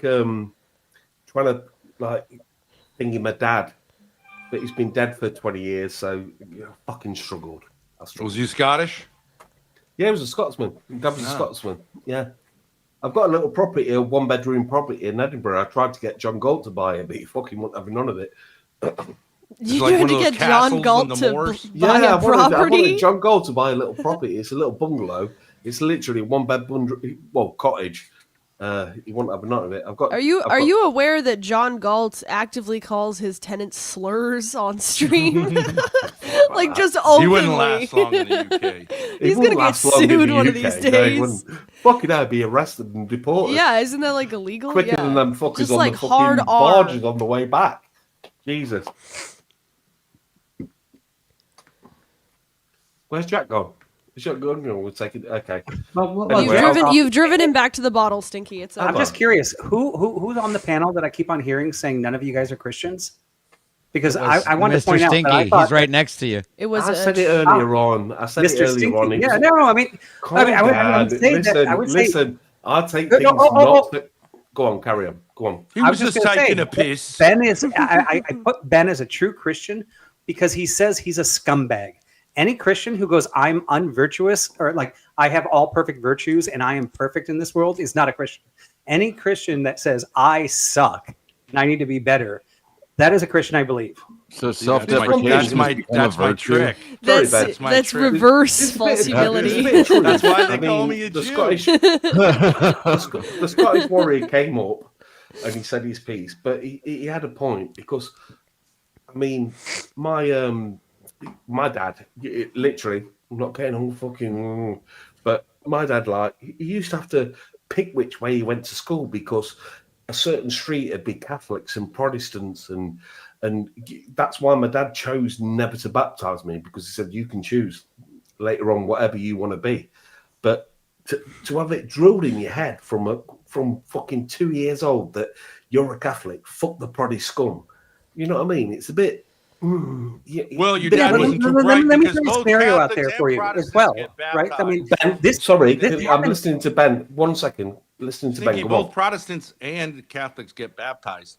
So now you're going to hell because your dad's too stupid to understand that all Christians get baptized. He was a bit stupid. He was a Scotsman, mate. He used to drink more than me, so that fucks Is him your up. wife baptized? Eh? Is your wife We've got baptized? non-religious family whatsoever. Is We're she clean. baptized? We're like, no, we're like. Go find a Christian and get baptized on the internet. Takes 2 minutes. I'll baptize you. Yeah, this is what I want to point out. on Don't this, let the right? heathen do it. When children, Because if you want to be a grow up- scumbag like me, just get baptized. What's the harm? If it's not true, Ben, you're fine. You're gonna. If Ben, you're wrong, that's you're Pascal's burning in hell right? just because you didn't. Can I have 1 second, please? Can I have 1 second, please? Ben, if you was baptized, right? Okay. What does any of If this you have was to do with Jack baptized, Talcott or and his so- goals? Please Why is this stop. guy talking? God, no Don't one will let me interrupt, speak. People please. won't let me speak. Can I speak? Right, Ben, if you were baptized and Grace is baptized, and obviously you're this religious family, why are you in so much shit and I'm not? Why am I what? Why are you in the situation you're in, but I'm in the situation I'm in? You mean I can have do all my exactly teeth? what I want. I've got a full head of hair. That's it. You I don't can have only to wear go a to beanie personal to hide the reasons. fact that What's I'm next? balding. What's next? What's Here we what's go. next? Oh! I don't want an argument with you, Ben. I'm asking you questions. Can you answer them? I feel blessed to live the life I lead, and I wouldn't exchange it for your life for all the tea in China. Honest to God, do you on a serious note, are you happy? Well, you're with the fact an that alcoholic, right? You're an alcoholic, right? I'm an alcoholic, yeah. You're overweight, obviously. Tell you what, how much longer do I need to give you the floor? Deeper meaning. Listen, I'm not it's trying to about put you down. I'm just saying. No. It's about a deeper meaning of worth. Do you understand what I'm saying, Ben? It's about a deeper meaning of worth, and knowing that you mean something. Do you understand what I'm saying? Just like Jack, at the end of the day, he can turn around and say people can slag him off all he wants, but he knows he's got this worth, and that's the same as me. I know I'm here. I look after my daughter. I do everything I can to benefit that daughter. I don't try and put fucking spanners in the works for my daughter. If my daughter can achieve something, I will ramp it up and give her everything she needs to achieve that. You don't. You take away, Ben. You take away from her. I don't know what it is. I don't know how someone in the head, psychology, I don't know how someone can want their offspring to fail. Like it's crazy, Ben. And you know I have a laugh with you, and yeah, I'm called a Thorpeter and things like that. But yeah, I do travel around and stuff like that and fucking do what I do. But at the end of the day, Ben, it's just like I can't get over the relationship you've got with your daughter. All that other stuff that people say aside, I'm not even going to say the I word. But what I'm saying is, you do everything you can to. You're putting handcuffs on Grace rather than letting her go. I would spend every fucking penny of my money to know that little bro got on in life, whereas you're pulling her back, and that's wrong. And I bet you anybody, even Jack here now, because it's 2 and 2, and I'm going to use Jack as an example. Jack, yes, he's got regrets. He's got things he wouldn't have done. But maybe if he could go back, he'd have put every fucking bit, if you want drinking and stuff like that, he'd have put every single fucking bit of effort into making sure that kid got better on in life. That's what life's about. It's about having what you've got and making more for the ones that come later, in my opinion. Right? I know about laughing a joke. I come in as a Scottish warrior for a joke and a laugh and stuff like that. Yeah, I do. Mrs. Stinky Brew does that. But what I'm saying to you is, honest to God, on a grand level, what's going on? Seriously, what is going on? Because you are not a father, right? You are a fucking manipulator, in my personal opinion. I'm not going into the I word shit and stuff like that, but you are not benefiting your daughter one bit by your existence. Are you That's my accomplishing personal. anything? Beg your pardon? Are you accomplishing anything? I accomplish a hell of a lot. Did you feel better? Do you feel better? So you're sticking up for the Thorpes now, are you? No, I'm tell me, sticking Jack. up. Tell me, Jack. Tell me, Stinky Jack. Brew. You sticking up for the Thorpes now? I'm sticking up What for has me. Ben done? What has Ben done in the last year? No. What has Ben done? Fool. Dense fool. You Not have dense fool. no You're gonna cut me off. clue. Yes, I'm cutting you off because I've sat here on my live stream with you flapping your damn gums for far too long, Stinky Brew. You clearly have a hard-on and got a lot to say to Mr. Thorpe. Feel free to reach them elsewhere.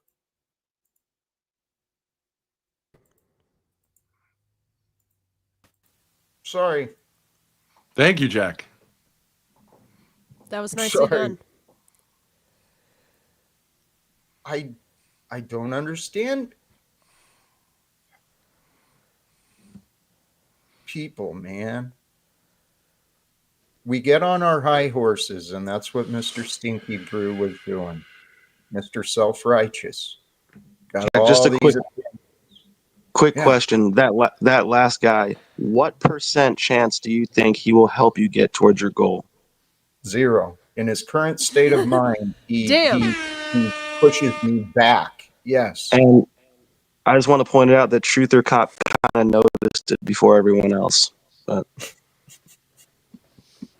Now, Jack, I actually noticed it. I just chose to remain silent. Let me use Dusty as an example here, because I know that you believe that people should be able to speak from different points of view. But both he and my daughter and I have been deplatformed in the debate sphere, which is where I came onto the internet. But we first were deplatformed by Andrew Wilson in the Crucible because we were FBI something, and then we went to Destiny and we were criminals, and then we went to Keemstar. Some big people we hung around with. But see, what they do is they're now creating bigger and bigger cults where everyone in the cult is protected and everyone outside of the cult is deplatformed, and they're told that these people are horrible. I don't really think you can beat that when people have that much power. But I do think it will implode of its own weight. I don't think you know who Jack Talcott is. I don't agree, because these certain individuals that have big platforms and big followings believe that smaller creators feed off of their audience, which is absolutely false. We have our own followings, and their influence has no effect on the people that already follow us and believe in us. But to be honest, Jack as a creator is one of the greats. He should have thousands of views concurrently of course, on there's every many live. creators out here that are underwatched. Jack's not yes, maybe, but Jack's got something very special. This kind of combination of guru, therapist, and it's Kino. Look at his thumbnails. I'm always like, these thumbnails are so funny, self-effacing. You should see the ones where he puts his it. own face on Hitler. They're great. He's one of the greats, but he's there, and it may be that Jack, is able to burst through and becomes big. But largely guys like Jack live and die in a little space on the internet, and that's just the truth. And I would just say that's my argument. For I would call it realism, but you can call it cynicism. It's like this world is just is unjust, and I've seen a lot of creators like this. This guy named Hormaxer. He's eccentric, he's crazy, but he's also a great. He should be one of the greats, and he's constantly much. Why do they call him Hormaxer? He started off as I think what was called a black pillar, which is to say that you need to be tall to get women and stuff like that. But then he went briefly to the philosophy that you shouldn't bother with women except on a transactional basis. So you should hire women to have sex with you instead of marrying them because it's a lot cheaper in the long run, which actually is a pretty good point. Oh, wow. I think it's a pretty good point. In my experience, it would be a lot cheaper. But Jack, he are you into this doesn't budget really do that plan? anymore. No. Budget plan? What was that, Ben? He doesn't really espouse that, but the name stuck. It's just such a kind of exaggerated name. But he's I don't know what he is. He's like he's a hilarious rhetorician. He's a great rhetorician. I'd love to see guys like Jack and Hormaxer get together, like all the little guys get together, because each of you has your own genius. But you tend to. I think Jack's tried to interact, and he ends up coming back here where he feels like he can have a voice, he can have some control. And more power to him. I'm not here to throw shade, but maybe we should help all Jack, the little guys, could maybe we should together. help Jack get a hooker fund, right? That way he'll have something on the side there if ever he actually needs it. He'll have access I think to it. Jack is like me. He's not that those needs are, at least in my case. Yeah, I just put then, them all on the shelf. Jack it's not would worth just it for take a the hooker. You're saying Jack jerks off a and he lot? would give her a life coaching lesson. He'd probably change her life. Yeah, Actually, there there's were a story there, Moose. There's a there were story saints there. of old that would visit prostitutes to evangelize them. That's why I was there too. The cops didn't believe me though. Hey, that would Yeah, make but you one was hell of a drinking her YouTube with the holy channel. water. And it worked. And when they died, everyone wanted to condemn them. But all the hookers came out and said, no, actually he never touched me. He actually changed my life. And, so that's a very beautiful way to live your life. But yeah, I don't think that's that fun. In the past, I was of that mindset that it's cheaper to just get a prostitute or a hooker than to have a wife. But that was when I didn't understand what love is. But see, I have hope and faith. My marriages in the past didn't work. My relationships in the past didn't work. But I didn't realize I was broken. And I was looking to get healed and looking to be whole from something or someone else. Yeah.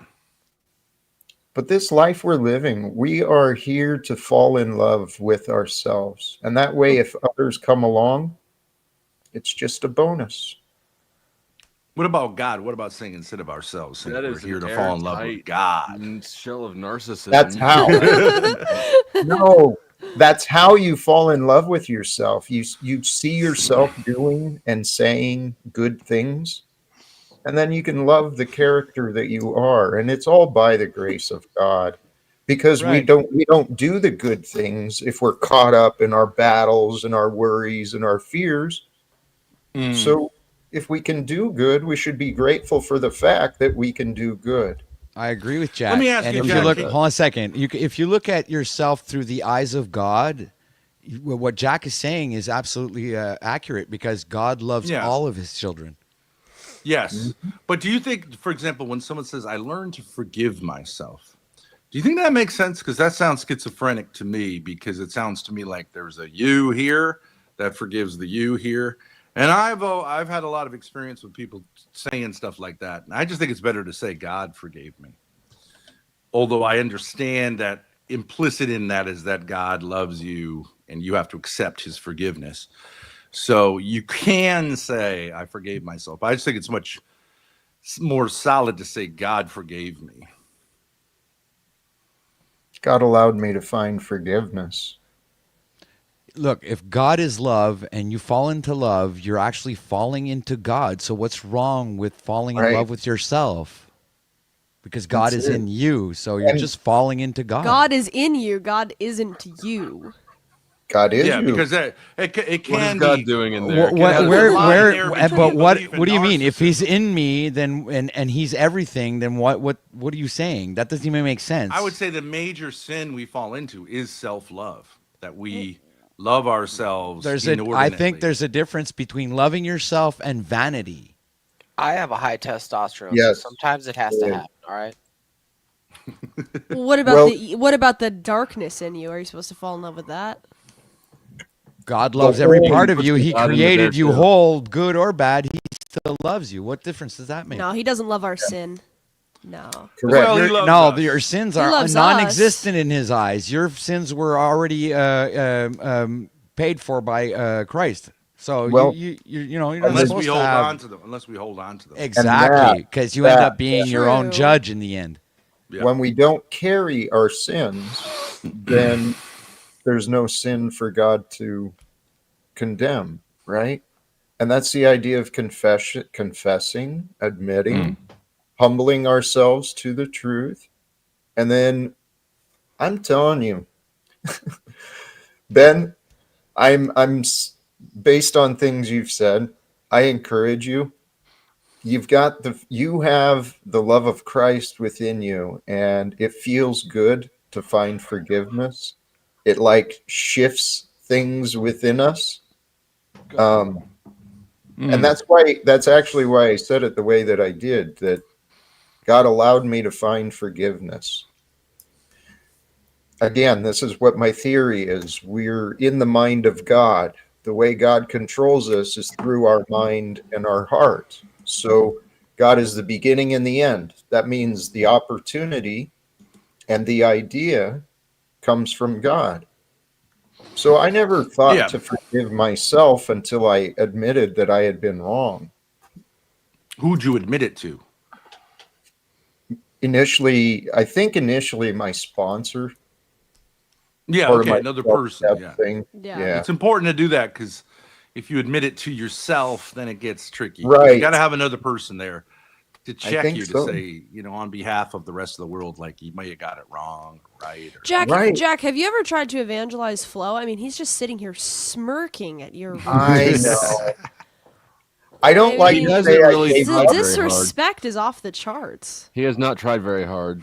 Well, I have not, because there's no pushing Flo. There's no pushing Dusty. He's a man who will lead himself, and he's in the right place. He already knows the answers. He's just stubborn and doesn't want to accept it. So I already Or have God, admit what he's saying, it sounds like. Yes, you do. God is us. That's what I think the joke is. Is that Well, then God sucks because we suck. But there's another side to us that doesn't. Yes, And that's exactly. what There's we're a here part to of do. us that not a lot of us know about that we can actually, get into and do the work and reach I don't think so. that level of enlightenment. Well, Jack, I believe, is proof of at a certain level to that. We're the new living truth. We're the new But light. I mean, but Jack, it's easy to say this, but like, would you say this to Jeffrey Dahmer or BTK? Would you say like you are God? Wouldn't you say you're a disgusting piece of shit for killing those kids and masturbating over the 8-year-old girl? I mean, 11. how do you know?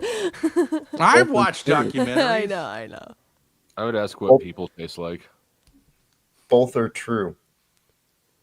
And truly, if people realized the self-harm that's caused by harming another, they wouldn't do what they do. And this is what I'm speaking generically here, but specifically, this is why I want to speak with Donald Trump. He's making choices right now that he's going to regret once he realizes the greater scope of the effects. Hey, Jack, And- question for you. What would be the first thing that you tell Donald Trump to change? Like the first immediate thing? his dishonesty. He must become honest, otherwise he's worth less than anything. What do you think he lied about? Oh my goodness. Craze. I All don't right. know a lot about Trump. We need an easier question. Huh? Well, the evidence of his lies are many, but really, if we look at him like a human being, and if you look into his childhood, he had a real strict, demanding, and successful father, and it sounds like a mother who wasn't real nurturing or compassionate. Now, he's found a way to succeed. He's found success by being dishonest. Donald Trump is literally a test for the Christians of today. He is openly an unrepentant sinner. So, how could a Christian in good faith support an unrepentant sinner to have power and influence over their neighbors? I think God's allowed mankind to be fooled How do you know he's an unrepentant sinner? by his words and behavior. Well, he's a politician. I mean, you don't know privately. Well, from the public information, it's quite clear. He's openly said he doesn't really pray, doesn't go to God. He uses religion for a tool. It's just what the devil would do. Well, that's what you do, Jack. You don't really pray. You don't really believe in Christianity as defined by the church, and you use religion as a tool to foment sort of feel good self-help, which isn't Doesn't really the a church religion. use it as a tool too? I think the church believes in it. Well, you left yourself. You spoke accurately, so you got yourself an out. But when you said I don't believe in Christianity as defined by the church, yeah, in many ways that is correct. And I believe Jesus didn't really go along with the synagogues either at his time. So this is not true. Okay. He followed the teachings of his time. He was circumcised. Yes. He presented at the temple. Yes, Ben. What He I'm followed the referring Old to- Testament. Yes, far greater than the teachers of the time, right? He called out the Pharisees and the Sadducees, and for their, they were hypocrites. Absolutely. And so what I mean by Jesus disagreed with what was being taught in the synagogues, I imagine him, going in, taking the scrolls and teaching not just him, but his immediate disciples too, taking the scrolls and saying, hey, this stuff we've been learning, this is what it means, right? This is what God showed us and what he told us. And this is what these words mean when lived out the way that he did.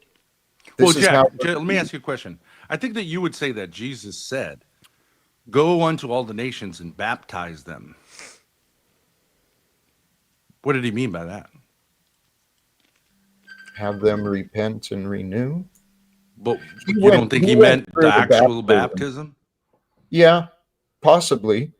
But this is actually why I want to speak to the Pope, because if the Pope and the Catholic Church were actually doing the real baptism and convincing people to start your life anew, right?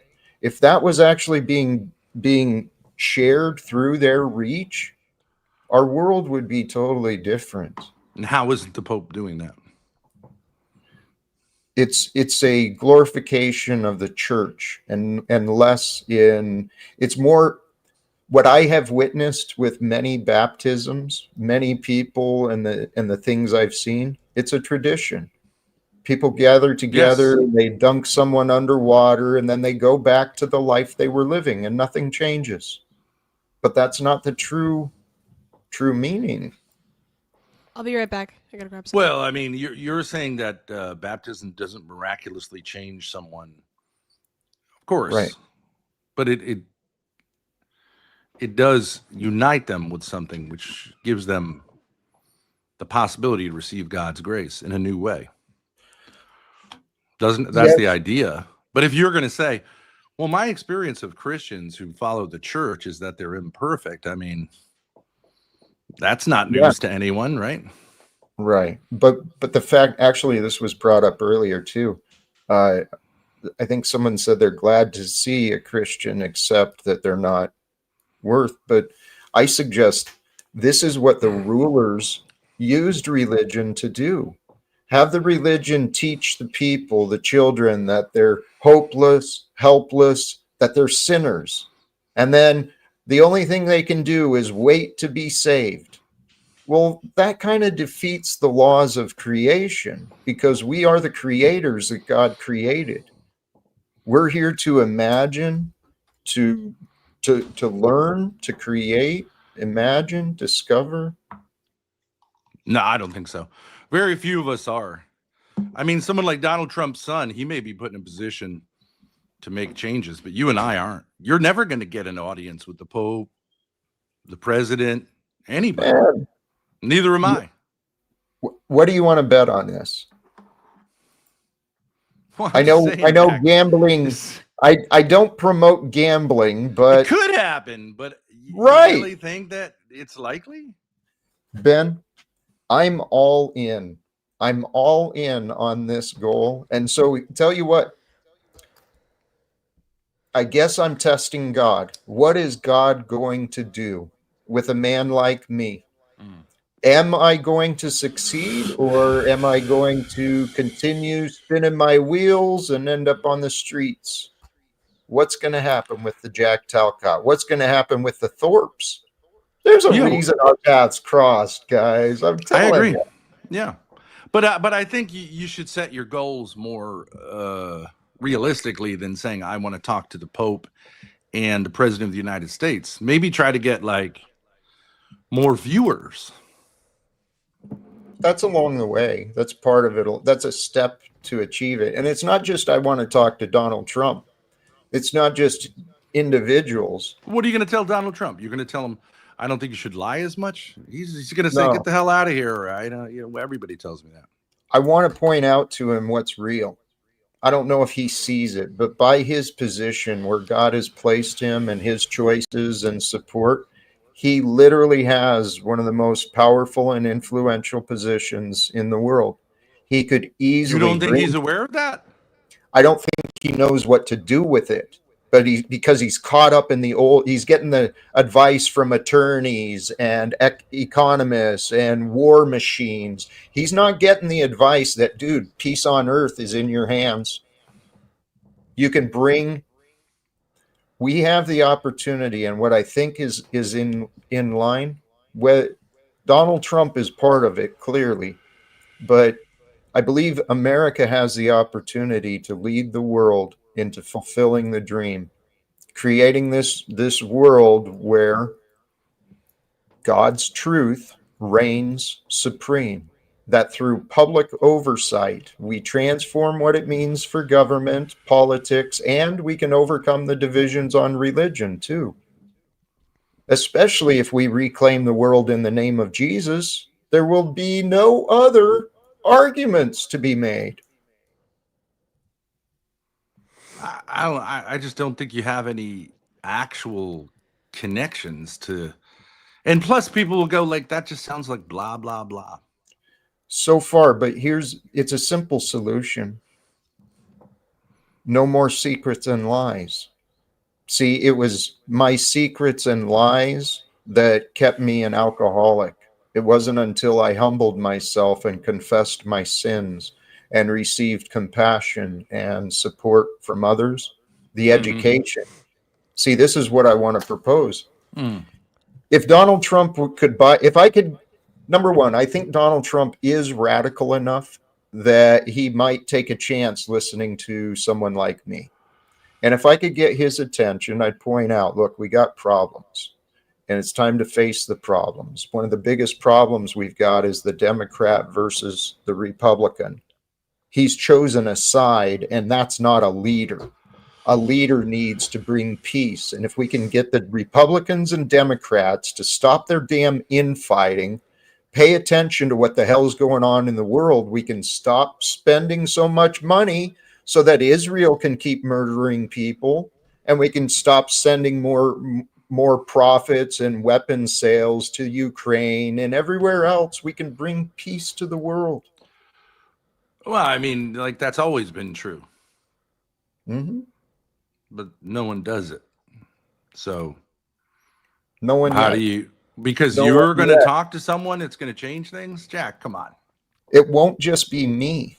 This is the thing. I say this as a possibility, right? If God is retelling the story of Jesus with me, it's the same result, the same message, right? I'm following him. It's a different time, and it'll be slightly different. For me, I'm not Jesus. He was the one. He was sent to become king of this world. Now, me, the way I became greater was through others. Without others, I'm nothing. Without others, I'd have been worse off than I am. Mm. And That's so, true. We need other people. And I think that's what the message is long ago, God gave us the answers and the key to follow. Mm. Me and many others. I've been inspired by and learning from many other humans alive today, thanks to technology. I learned that there's other people who are truly committed to following the way of Jesus. Well, if I'm going to do that, I saw the connections between me and government because of my life at the post office. Mm-hmm. So I thought, why not? I was inspired by Apostle Paul, where he was wronged, and he says, "Hey, I want to appeal this to Caesar. I'm a citizen, and I want to appeal this." Well, that's why I want to appeal to Caesar, right? So what happens if in 10 years from now you just you don't meet with anybody other than the same folks on the internet that you meet with now? Do you feel disappointed?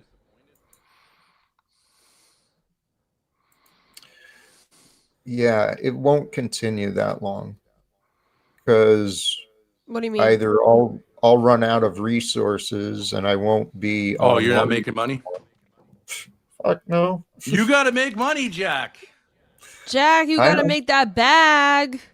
Jack, come with us to the debate sphere. You can get a bigger name. You're a really talented guy, but I just think if you shoot too high, I'm just saying as a matter of prudence, if you shoot too high, it might be better. You know what they tell the black kids when they say, "I'm going to be the president of the United States, I'm going to be a big rapper"? They go, well, maybe you could work in the music industry, or you could be, a councilman in the city that you're in. You know what I'm saying? You are that black and that's kid, not Jack. bad advice. That's not bad advice, right?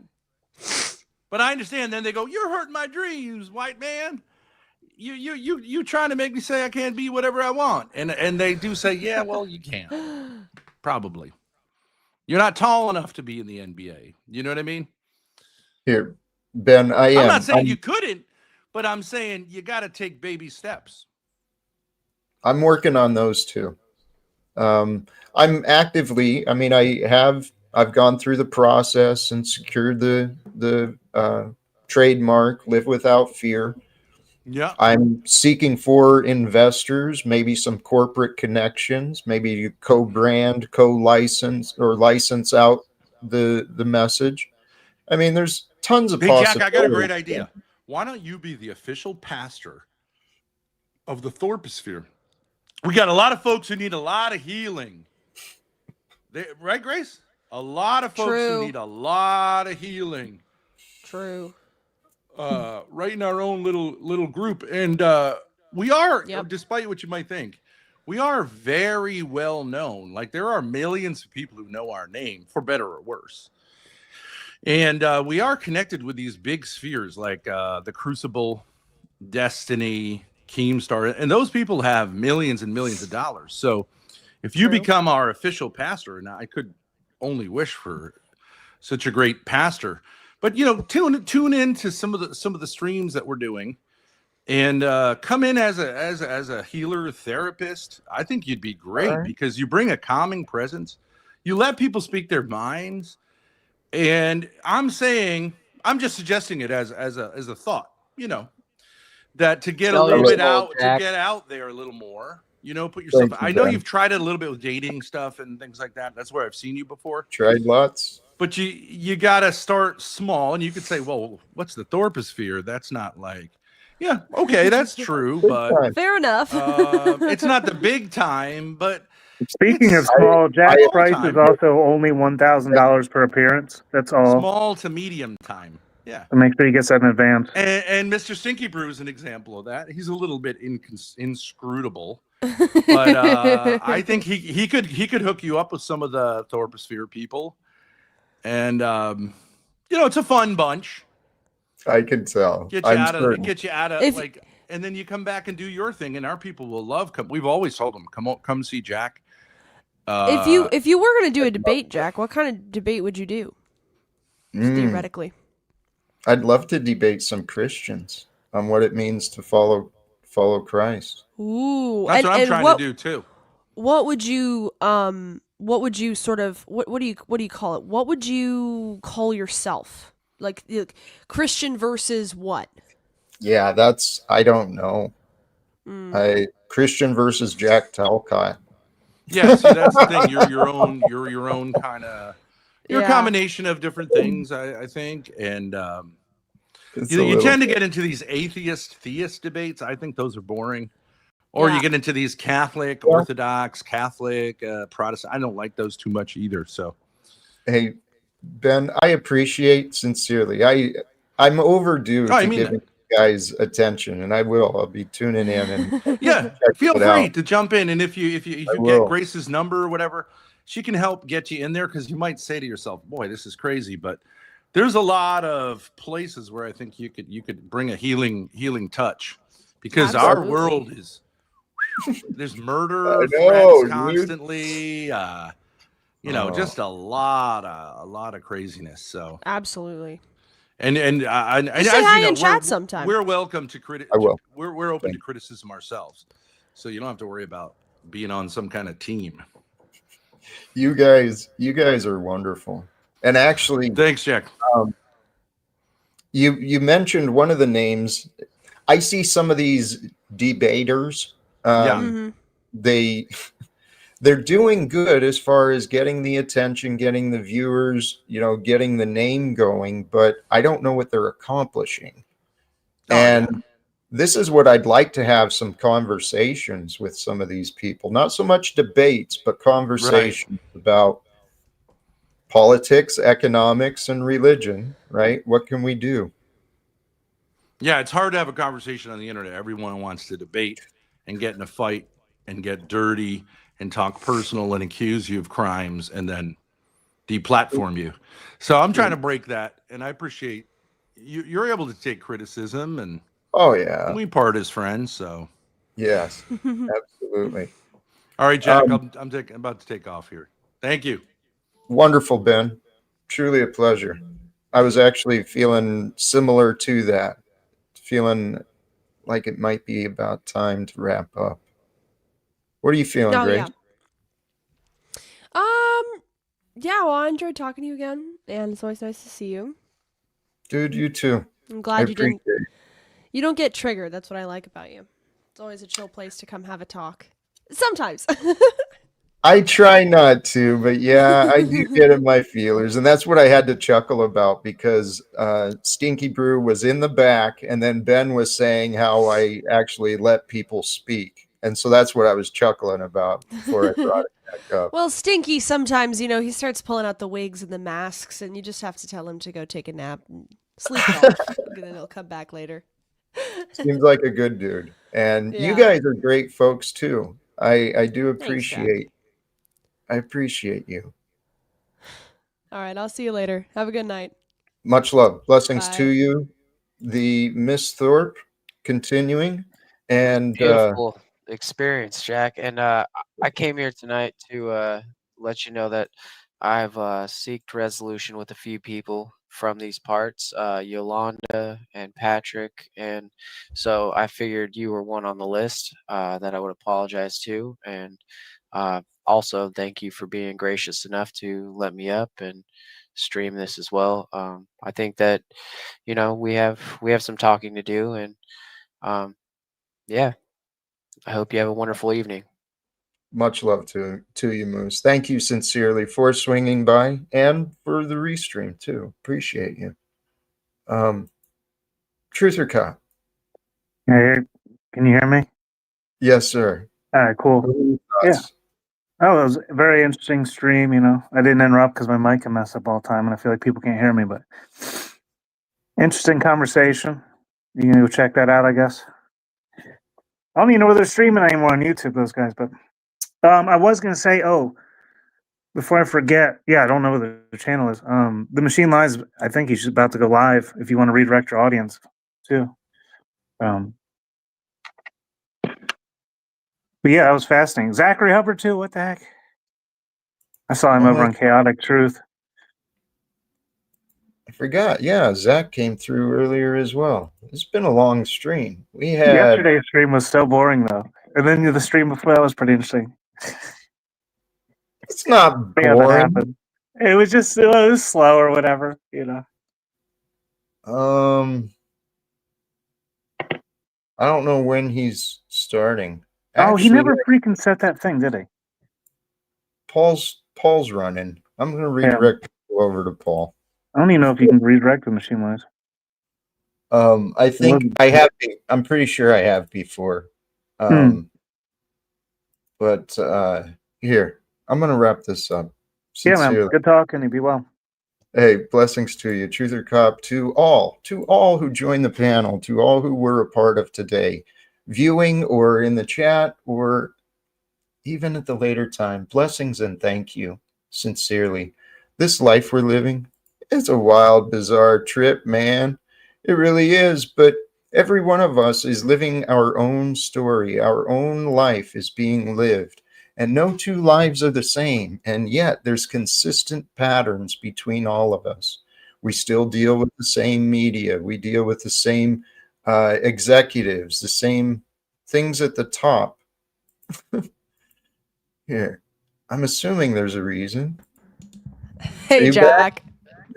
I'm back. I just wanted to, I'm on my dad's laptop, so I don't have the camera, but I just wanted to let you know that if you're looking to branch out, there's a channel called No Fugazi Podcast, which talks about like religion and women and dating. And they have an open panel tonight. Anyone can join. So I was on there for 5 hours, like a week ago, just like screaming and arguing. It's a lot of fun. So you might want to check it out. Or at least give it a watch. Yeah. Sincerely, I appreciate the heads up. Thank you. Yeah, no problem. Big channel. Appreciate like 400K. All right. Sorry to interrupt your outro. No. I'll dip. Oh, blessings to you. I appreciate that. Actually, I think I did, Arpol. I think I did swing through No Fugazi one time, but it's been a while. And if there is an opportunity, I'm not one to ignore opportunities. Snafu. What so where do we get today on Jack's mission? Oh my goodness. How about you give me a call? What do we do today? How about you give me a call later? You're welcome to do that. And I'm going to do this and close out. Brothers and sisters, sincerely, I truly appreciate all of you. I did have fun today. I had a great time with the Thorpes and with Mr. Hubbard and all the guests who came through. I don't want to name and then leave people out, but there's a bunch. That's one of the cool things about this Jack guy.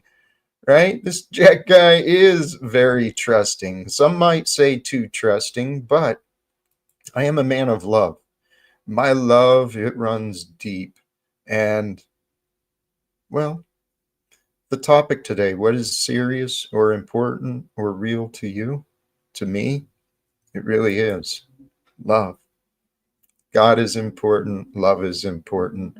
The truth is critically important. The truth is critically important to you. It's important to all of us. Without the truth, we're lost. We're confused. We have no clue what to do. But brothers and sisters, I'm going to wrap it up. We ran long again today. Thank you sincerely from me to you. I've got it set to redirect over to Proper Instruction Motivates People. For those who stick around, please say hi and encourage over there. Till next time, choose love, peace for everyone, and live without fear. Thank you again, and God bless. Peace.